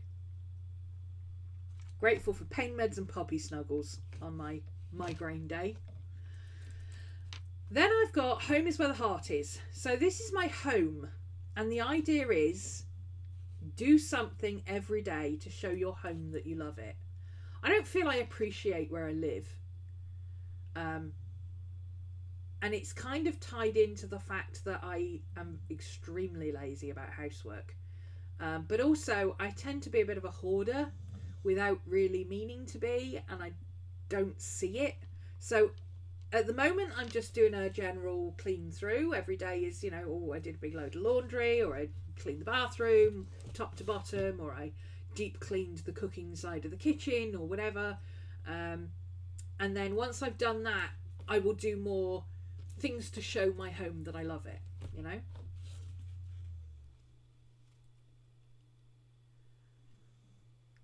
It's why you like your health journal, you figure out what triggers things. Yes. I think for me that day it was a combination of suddenly having a lot more exercise after having a week of doing absolutely bugger all, because it was my week off. I ate too much that particular day. I ate a lot more than I normally would that day, and it wasn't good food. I think I moved around a lot more without drinking enough. And I think all of that combined, I just overdid it that day and I ended up with a migraine. But I'm pretty sure most of it was because I didn't drink enough water.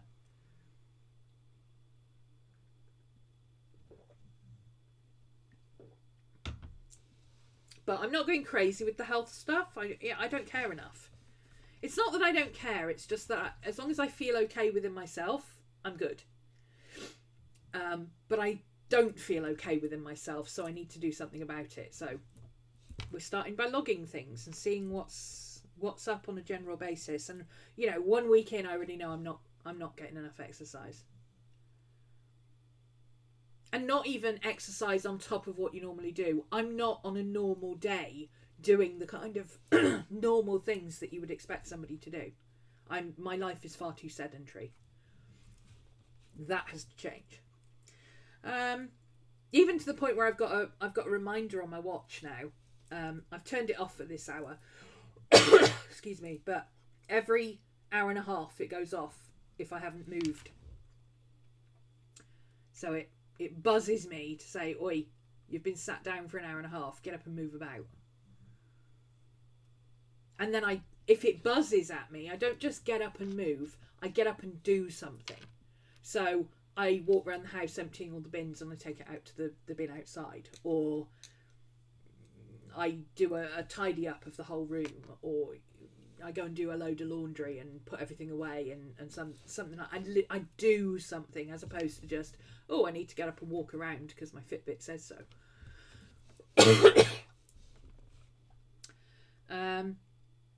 Then on this side is all about me. Well, this is all about me, but this is about me. Self-care. Every day do something. So I've got do something every day to show your home you love it. And then do something every day to show you love yourself. And that is the self-care bits. Some days it's a mani-pedi. Some days it's I have a massage pillow. I bought a massage pillow to see if it would help with my back. And like because I'm finding after sessions, my back is a little bit stiff. And I'm thinking if I get a bit of a massage going to warm up the muscles and then do some stretches, that would help. Because the stretches do help, but not enough. So with the rest of my birthday money, I bought one of those over-shoulder massager things that you can put wherever. So sometimes it's just sitting down for 15 minutes and giving myself a massage.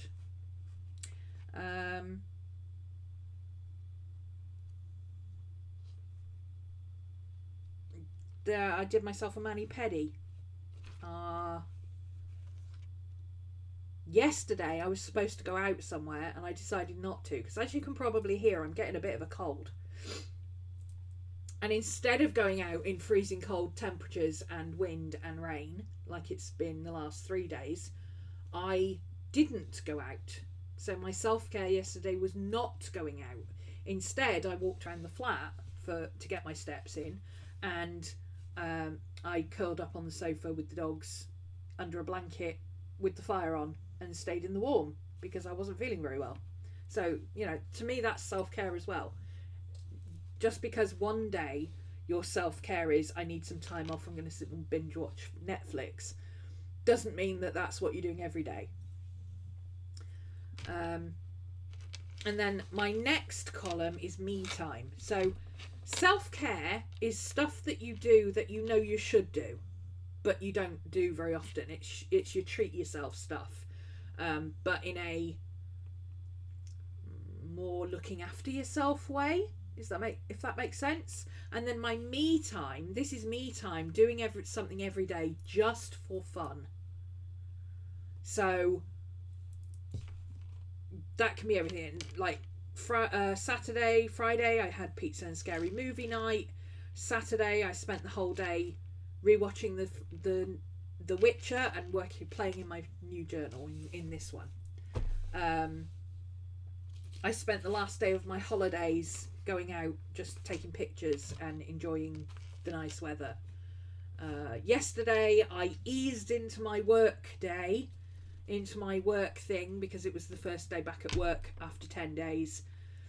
And yesterday I took it easy, eased myself into work, did some planning, and then made sure I stopped at 6 o'clock for the evening. So instead of doing overtime on my first day back, I decided, no, I'm not going to do that. I'm going to do a work day, and that's it. So that's my me time, you know, something just for fun. I decided I wasn't going to do any extra work yesterday, and I took it easy at work. And then my notes. Honestly, my notes are mostly just, my shoulder really hurts today. My shoulder really hurts today. My shoulder really hurts today. Caught up on all my podcasts. Used my massager on my shoulder. You know. But I figure there'll be medical stuff. You know, like if I have an anxiety attack or something like that, I like to log those, because that tells my doctor whether my meds are still working or not. So there you go. That's my health tracker, and I've set it up several weeks in advance, just with penciled lines and I'm using my little planner stickers at the top, just to. So I've got little shoes for steps. I've got little gifts for my effing hoorays, because every day is a gift. That's why it's called the present. Bum. So that's like gratitude, effing hooray, shout outs, whatever. I've got heart for my home is where the heart is. The little red stickers. Some of these are crying or angry or blushing or whatever. I don't understand the kawaii stickers, so I'm just using the ones that look like me with little red hair. It doesn't matter what they look like as long as they got red hair. And then my me time, I'm just using fun stickers. So I've got movie night one. I don't have one there. This one has a movie sticker. Got some missing. I missed some pages. That's because this paper is so thin. I got funny bunny. I got a flower. A crazy fish. That's just my balloons. That's my fun time stuff. So the kind of stickers that I would never use ever if I didn't use this. And then I've just got loads of these little pencils. So and tick marks and stuff like that. I figured I could use that for notes. So there you go. That's that. And then yeah, I trawled Instagram to find out what people were using their Hobonichi weeks from, if they weren't using it as a Hobonichi weeks. And this health tracking, planning with health tracking, self-care, and medical tracking, and tracking your month and mood was basically what pretty much everybody who wasn't using it as a journal or planner was using it for. That's what they were using, tracking health and fitness. And so I thought, and then I saw this girl with her health, heart and home planner, which is like an A4 ring binder type thing. It's huge, which is all her medical information, home information, etc., etc. And I thought, well, hang on a minute, I could do that to use my do my tracking. What do I need to take care of? Myself and my home and my pets. At some point, I might add in somewhere. I might start recording on here, because I got Maddie and Scooby got Fitbits for their Christmas presents. They're not Fitbits. They're like Fit Paws, I think they're called. Paw Fits. I don't know. It's some kind of subscription service. You pay £4 a month, and they send you a tracker that you put on their collar, and it monitors their activity and their heart rate and everything else. And you set a target for how many steps they're to do every day. And at the end of the month, if you've hit your targets, they get a treat in the post, or a toy or something like that. So it's basically a subscription service for £4 a month. You get a toy every month, provided they've hit their targets. Yes, it's very compact and easy to use, and it doesn't feel like a chore to fill it in, because it's only, you know, I look at it and I go, oh, can I be bothered to fit? Oh, it's only one box. Come on. I can write. I don't feel like that's a chore to fill in. Whereas if it was a whole page, I'd be like, this isn't going to happen. And then this is my month at a glance. And I got this idea from, again, I'll have to put her on the... if you want to see this, more about this, I've put it on my Rose BuJo account. And I did tag her. So between Little Raven Ink and Marshmallow Studio, they're both using their month at a glance for something similar. And I thought, well, hang on a minute, I can do highlights, mood tracking, book tracking, all that kind of thing, all in one go just by using this. So it's kind of a visual journal. So for instance, this panda with a shopping cart, that was grocery day. I watched The Witcher, so I printed out a picture of the DVD or the series. I bought an air fryer with my Christmas money. I read The Visitor, so I printed that out as a book. New phone! So I put a phone sticker. iPhone 8. Yay, new phone. I've got a phone that's actually still up to date. Had a duvet day. That was a Sunday and we just spent the whole day in bed just watching TV and chilling.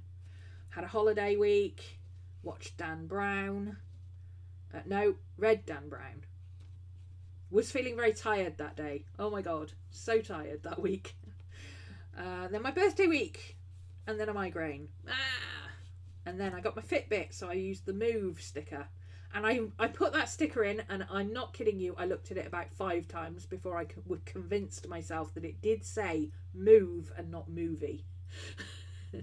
I was this close away from asking someone to confirm to me that it did say move and not movie. And then this is this week. So Saturday I rewatched The Witcher. Sunday now this is what I mean. Okay, so this means something to me, but it wouldn't mean anything to anybody else. But like this little guy with his quill and his pen, I was sat at my vintage desk, my vintage bureau, which is now over there. I've moved it over there by the window, next to the big seat where Maddie and Scooby like to sit. Hence, Maddie's head is always on my desk, so that I don't have to sit here all the time, because sitting here is what hurts my back. So I've got my other chair over there. I can sit at that one and do my journaling that's for me, and then it's not work. But I was sitting there. I had my brace on for my back to try and ease it off a bit. I was writing with a dip pen and ink, and I just felt very Emily Dickinson, so that's where that sticker came from. See, it means something to me, but I couldn't be bothered to write that out in a journal. But a sticker tells me what that means. Monday, I spent my day with my planners, trying to get everything sorted. I had a back to work day. Today is all about catching up on photos and doing a YouTube and things like that. So a camera and some pictures and things. I found equally adorable. This is the night me and Lisa went to see Edgar Allan Poe. So there's Poe, Lisa. Isn't that cool?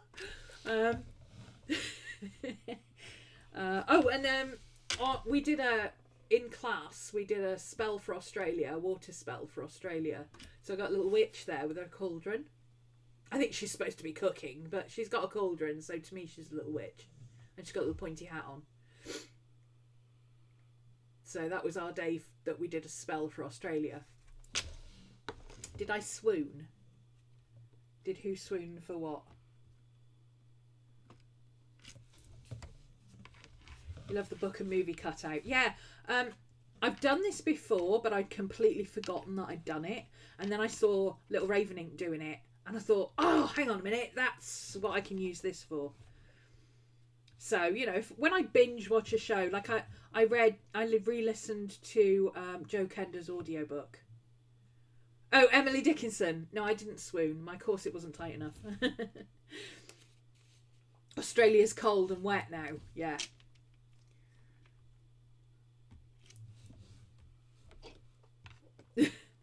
Well, it's better to be cold and wet than having everything going up in flames, right?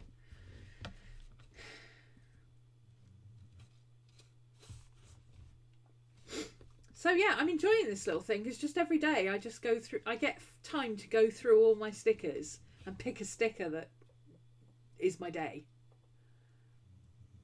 It's cool. Autumn's come early. Well, that's good. That's a good thing, I think. Yeah, Courtney's in Sydney, just outside Sydney, and she said they've had a lot of, she's actually in the south, in the New South Wales, and she said they've had a lot of rain, which is a good thing, but if you have a lot of rain on burnt out ground, that's not necessarily good either. But yeah, there was a whole thing on Instagram that all the witches were doing spells, water spells and stuff.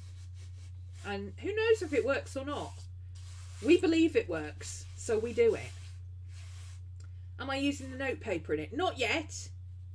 I was thinking about using this for something, but I can't remember what it was. There's a lot of notepaper in here.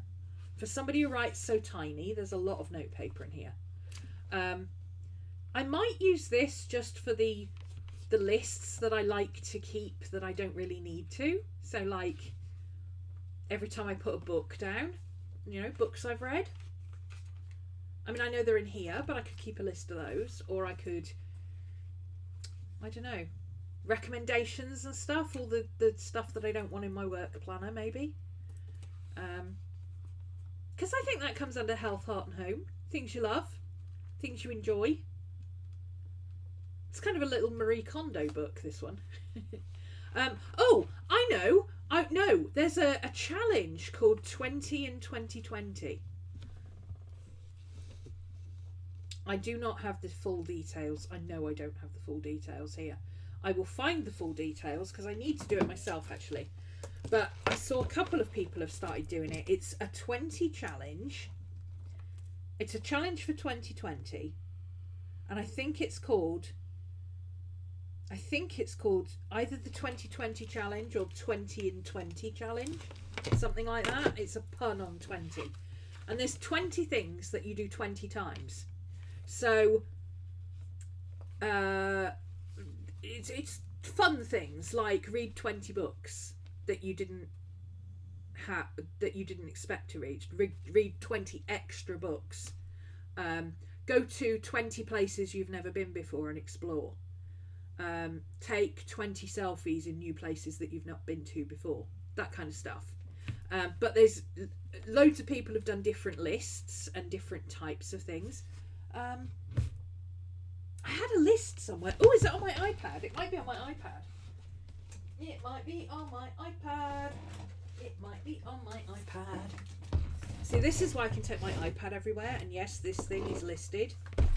It's a laptop thing, but it also does that, which is awesome. It might be on here in my good notes. Let me see. Did I put it in here? No, that's something I was working on. Where are my documents? Where are all my books? Maybe it is in there. Oh, here it is. There we go. So this is the 20 in 2020 challenge. That's what it's called. 20 in 2020 challenge. Rid your social media of 20 people who don't serve you. Do this every month. I already do that, so that's not one I can really use in my list. So what I've done is gone through the list and decided what I can do and what I can't do, and come up with an alternative. So rid your social media of 20 people. I go through my social media every month because I only use Instagram now. And anybody who's not posting, or I'm just not, I used to be interested in their stuff, but now it doesn't inspire me as much. I just take them off. I don't bother following people who aren't posting. I don't, list 19 things that you were thankful for in 2019. Post it somewhere. Make a list of 12 skills you want to learn in 2020. 12 things you want to do in 2020. Establish a fitness challenge. Make a list of 20 books you want to read. Make a list of 20 recipes you want to make. Well, I don't cook. I hate cooking. Cook 20 recipes. Yeah, Cody went straight there. Cooking. I don't cook, but I just got an air fryer. So I changed it to 20 air fryer recipes you want to make. Hence, the little book. Right? Save $20 a week. Well, that's not even possible. That's 15 quid a week. There's no way I can do that. I especially at the moment, because the annual January exodus from Patreon has happened, because partly because some people have signed up for the whole year back at the end of November, and partly because just people go, it's January, I'm broke, and cut back on everything. So it's the annual exodus, the lean months as we like to call it. $20 a week is not possible, but I could try for $10 a week. So I put some of my birthday money by to account for January. I still don't think I can do $10 at the moment, but I might start doing $5, and then when I've got more money, up it. Or do like 26 or 20 of them. 20 times. Put $20 aside 20 times or something like that. When you want to a buy versus a need, put the same amount in savings. Yeah, that's not going to happen either. But visit 20 new places is more my kind of thing. Wear only 20 items of clothing. I don't think I own more than 20 items of clothing. So I decided to change that for find one new dog walk per month. So 12 new dog walks. Eat only 20 foods for a month. I cook like the same thing every day. I don't vary my foods. So cutting down to 20, I don't even know how you would do that. So 20 days unplugged is what I've decided to do instead. And I had one the other day. Sunday, I turned everything off. I turned my computer off, except for watching Netflix. And it was kind of in the background. Podcasts, listening to my podcasts. And that was in the background. I was doing other stuff. But I didn't post on my phone. I didn't check my phone. My phone rang and I didn't answer it. That kind of stuff. I don't think that's really what unplugged is meant to be. I think it's literally unplug. But, I live online, so it's kind of difficult. But it's also nice to have a day where you don't do anything online. List 20 racks you'll do in 2020.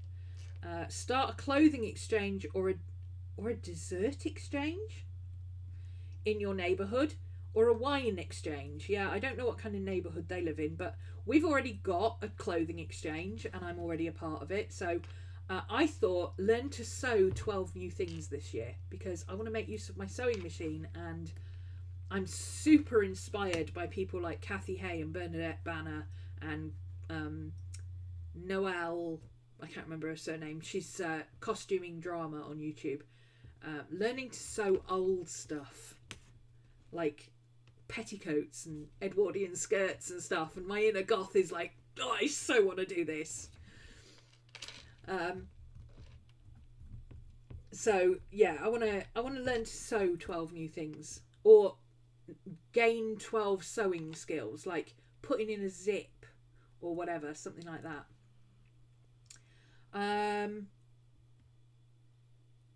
Redecorate a room. Well, I rent, so I can't do that, but I can deep clean a room every month. Send 20 handwritten cards or letters. I'm not a handwritten card or letter kind of person, surprisingly, for somebody who writes so much. Rachel, just close everything down and come back in. Reloading won't help, especially if you're on your phone. Just turn everything off. Turn your phone off and turn it back on again as well. It'll clear the cache. It's probably overloaded on memory. She might not hear that. Somebody tell her. Turn her phone off and turn it back on again. Yeah, I can't redecorate a room, but I can deep clean a room. Oh, I've done that. 20 handwritten letters. I'm not a letter writer, but I'm terrible at not sending things out. I've got a box for Amber that I've had sitting here for about 18 months. So, making sure I go and send out 20 things that need to go in from the post office, that would be a start. Take 20 photos a month and ensure you are in at least half of them. Well, the list is on Instagram. It's the 20 in 2020 challenge, but I'm just modifying some of them. But you can modify it yourself to what suits you and what doesn't. I mean, eating only 20 foods for a month is probably not something you could do either because of your stomach issues. You probably are very limited on what you eat because you have a lot of trigger foods. So you probably couldn't do that either. But you could do 20 days unplugged, which is what I'm doing. Or you could do, 20 recipes.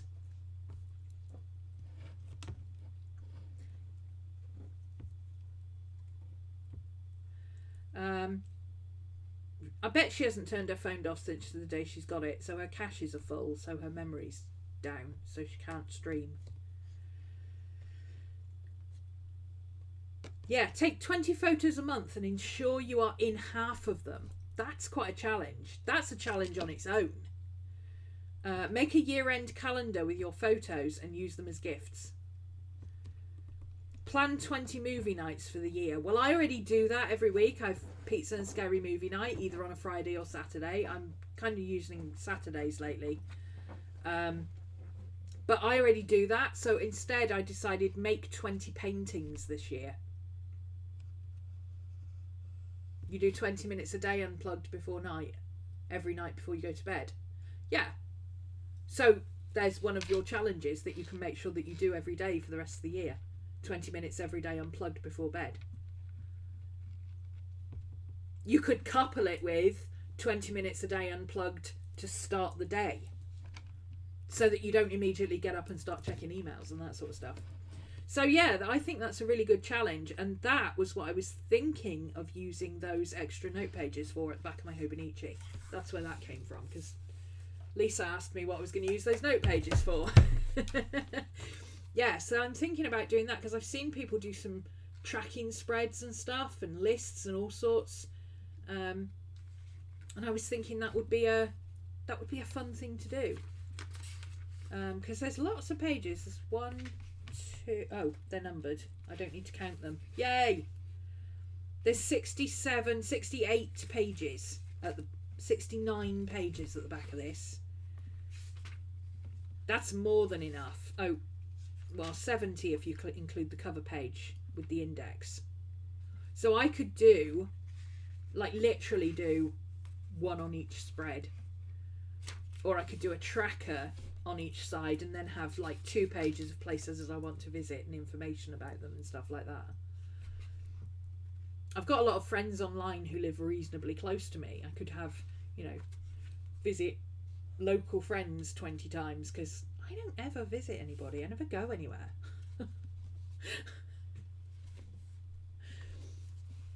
So, yeah, that's my setup. Yeah, getting out 20 times to visit people, even over a year. It's per year, not per month. It's for the year. But, I don't think I went out and visited people 20 times last year, because I don't have that many friends. Oh, there's the post. She's found the post. There we go. That's the original post, and then there's various offshoots of that. So there's the setting a fitness goal. There's various 20 in 2020 where people are doing 20 minutes of yoga a day or 20 minutes of cardio a day or whatever, and they're posting it under the same challenge. So there's all sorts of things happening that people are doing as add-on challenges. And I see there's a 20 in 2020 book group now on Goodreads. I really like this cover. It's a shame that this cover, I might take this cover off because it's only stapled on. I might take this cover off and put it on my other book, because I liked the 3 covers together, and now this one doesn't match. Well, it kind of does. It's similar colour, but it doesn't match exactly. I don't know. I'll just pop that in my other book, in my little Book of Shadows book that I have on my desk. and use that just for recipes and stuff.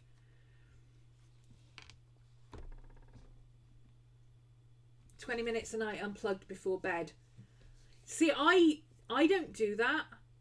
I have 20 minutes a night. I have a couple of hours every night where I don't check my phone. But I don't have 20 minutes unplugged because I fall asleep watching YouTube, or, you know, I have a rain app that I listen to go to sleep and stuff like that. So, and audiobooks, I listen to my audiobooks before I go to bed. So I can't really do unplugged before bed, but I do make sure that I don't check. I spend at least 2 hours. Once I go to bed, I don't check anything unless Katie messages me on Viber. Because if Katie messages me on Viber, it's something she needs. Like last night, she messaged me on Viber because she needed a password authorization that I have to do on my phone, which is like, it's 2 seconds. There you go, it's done. Boom. So that's not a problem. But I also, my friends chat to me on Viber. So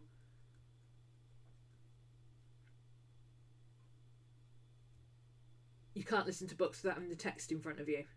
See, I draw while I'm listening to audiobooks, or I collage while I'm listening to audiobooks, so I don't have that problem. But if I'm honest, mostly I binge watch true crime.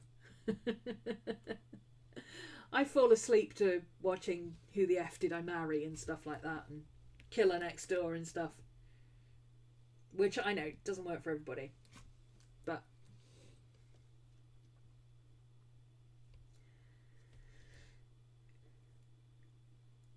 yeah, I have to be doing something with my hands, but that's purely because I've got too many squirrels.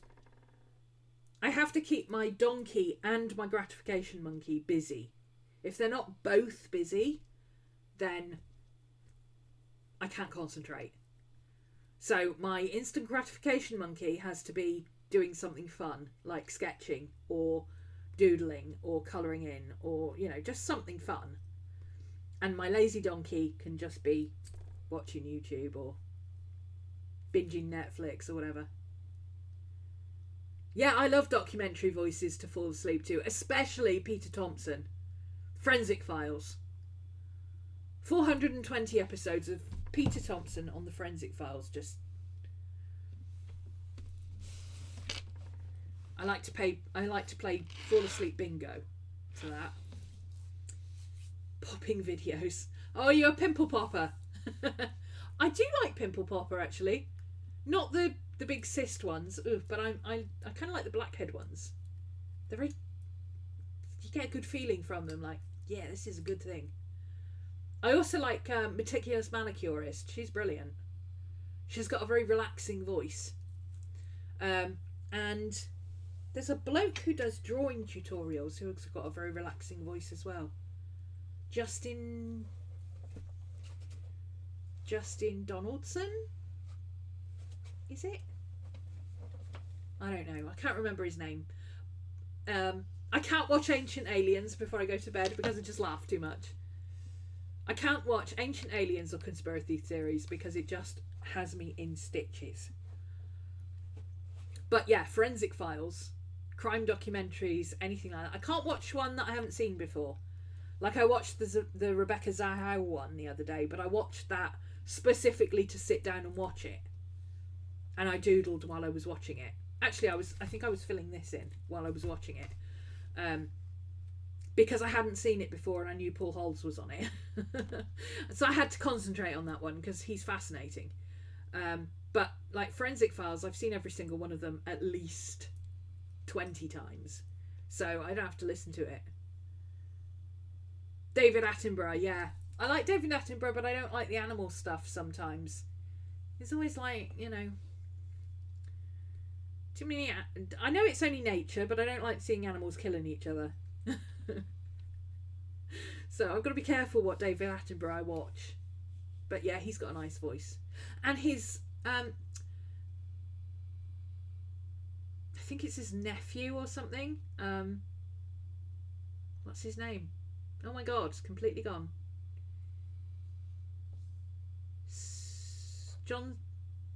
Not Jon Snow. Somebody. He does historical and political history stuff, podcast type stuff. He's fantastic to listen to. He liked to listen to Bible stories before bed. Each to their own. I prefer true crime podcasts, but you know. Some are a bit creepy. Yeah, that Who the F Did I Marry? I was like, I'm not dating anybody ever again. This is crazy. And people dating each other for like 5 years and like they get married and then suddenly he turns into a crazy psycho and you're like, okay. Maybe not then.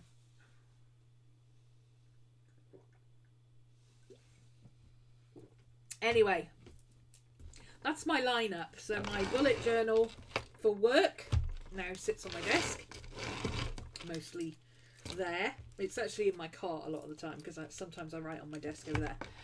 Got my health, heart and home journal. I need to go on AliExpress, I think, and just get a little plastic cover for this because this is going to get grotty really quickly because it's fabric. It's going to get really... Dan Snow! Thank you, Alex. That's him. Dan Snow. Not Jon Snow is his dad? Uncle? I don't know. The newsreader is his uncle. Dan Snow, that's him. Yes, he does political and historically political.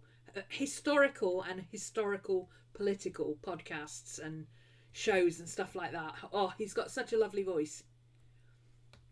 Joe Kender, I know. I want to know what he's doing next because he's stopped the Homicide Hunter, hasn't he? Is he retiring or is he going to start doing... Maybe he's going to get back into investigating like Paul Holes has done. I don't know. I'm dying to know what he's going to do next. I love Joe Kender. No, not that Jon Snow. Jon Snow is a political correspondent newsreader in the UK. He's very well known. He's like the face of TV news at 10 kind of thing. Everybody knows Jon Snow in the UK. But Dan Snow is his nephew, I think. And he's so knowledgeable. He studied history and politics at Cambridge. So he really knows his stuff and he can just rattle things off at the drop of a hat. So he's very interesting to listen to. Oh, he's doing another show. Do you know what I would love? Is if Joe Kender, the detective, Paul Holes, the cold case investigator, and what's her name? Oh my God, Cold Justice, the redhead. What's her name? The forensic scientist. She's already done a couple of sick things with Paul Holes. Yeah, I would love to see those three get together. A forensic scientist, a cold case investigator, and a retired homicide detective. All three of them taking on some of these really weird cases. I would love it. I watched one, was it the Rebecca Sahau case the other day where they had Billy Jensen and Paul Holes and Laurie... can't remember her surname, Potter, something like that, investigating the case and looking at what was going on. And yeah, I really like the cold case shows. Not so much the sex crimes one. I'm not really into the SVU type stuff and all that, but the murder ones, yeah, absolutely. Kelly thingy, the prosecutor is just, I love her. She's like a pit bull. Anyway, have I read the Patricia Cornwell Scarpetta series? I don't like Patricia Cornwell. I don't like fiction. I don't read fiction. That's not true. I do read fiction. I don't read fiction murder. Most of the fiction I read is either fantasy fiction, pure fantasy. I like Dan Brown because he sets himself up as the unreliable narrator every single time by saying everything in this book is absolutely true and it's all documented. And then people take that at his word, and I'm like, no, he's setting himself as the unreliable narrator that you trust because he said. How many people do you trust because they say, no, honest, I'm telling the truth? Like, no.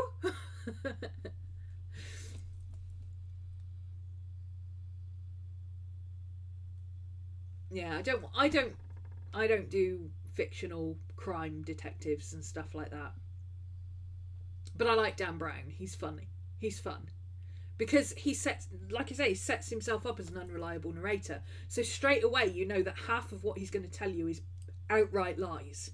And you've got to work out what is wrong and what is right and stuff like that. I'm reading The Lost Symbol at the moment, which is not one of his best, but it's quite interesting. His villain is a bit too, you know, for me. But I liked Angels and Demons. That was a really good one. But it's just easy reading. Cold Justice is coming back in March. Well, we've only got three series of it here. We've only got 3 seasons available on Amazon Prime, and they only just came out in December. I think you're up to like season 7 or something. And I had to get an extra Amazon channel to get the DNA of Murder with Paul Holes. I had to get Hayu. Hayu. Hayu.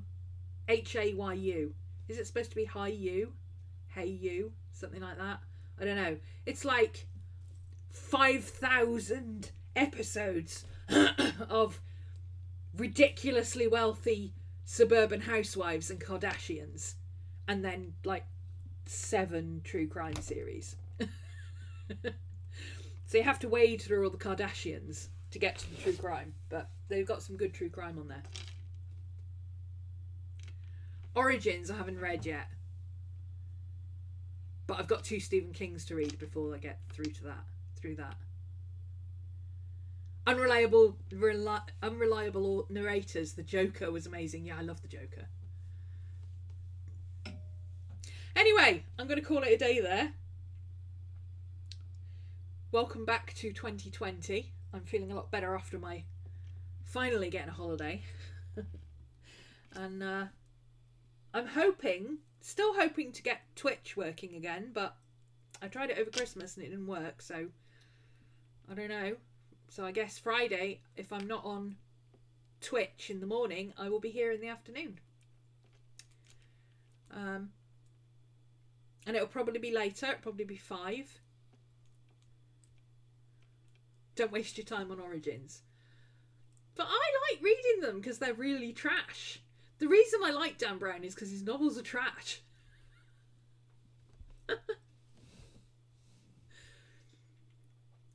For those who are in my When Frogs Sing class resumes this week. There is already a PDF up. First chat session is tomorrow. We will ease back into it because we've had a reading week. We had a week off. And for those who are not in my When Frogs Sing class, you can join still on my website, on my Patreon. All the links are below. Check it out. If you're not interested in joining the class, you can come and join my Trello, which is just a chat-based fun system where we share stuff. It's kind of like Discus, but not really. And if you'd like to support me and my channels on Patreon or coffee, I've got a coffee thing or whatever. Everything is gratefully received and it is used to keep this channel going. So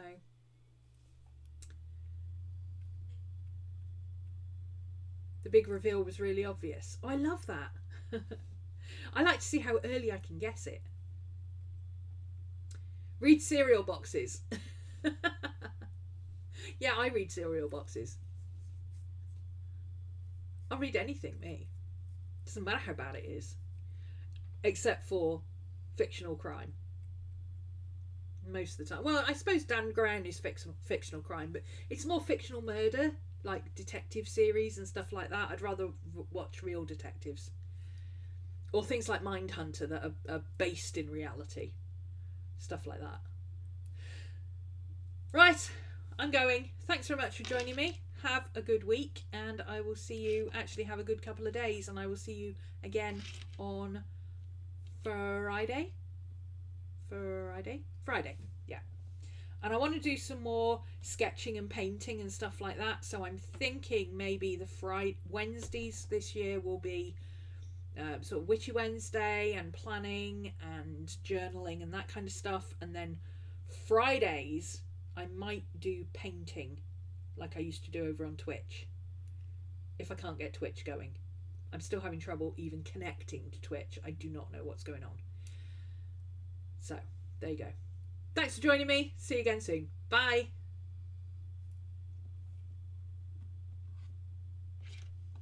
Hitting the wrong button. Forgotten how to stop the recording. There we go. Bye.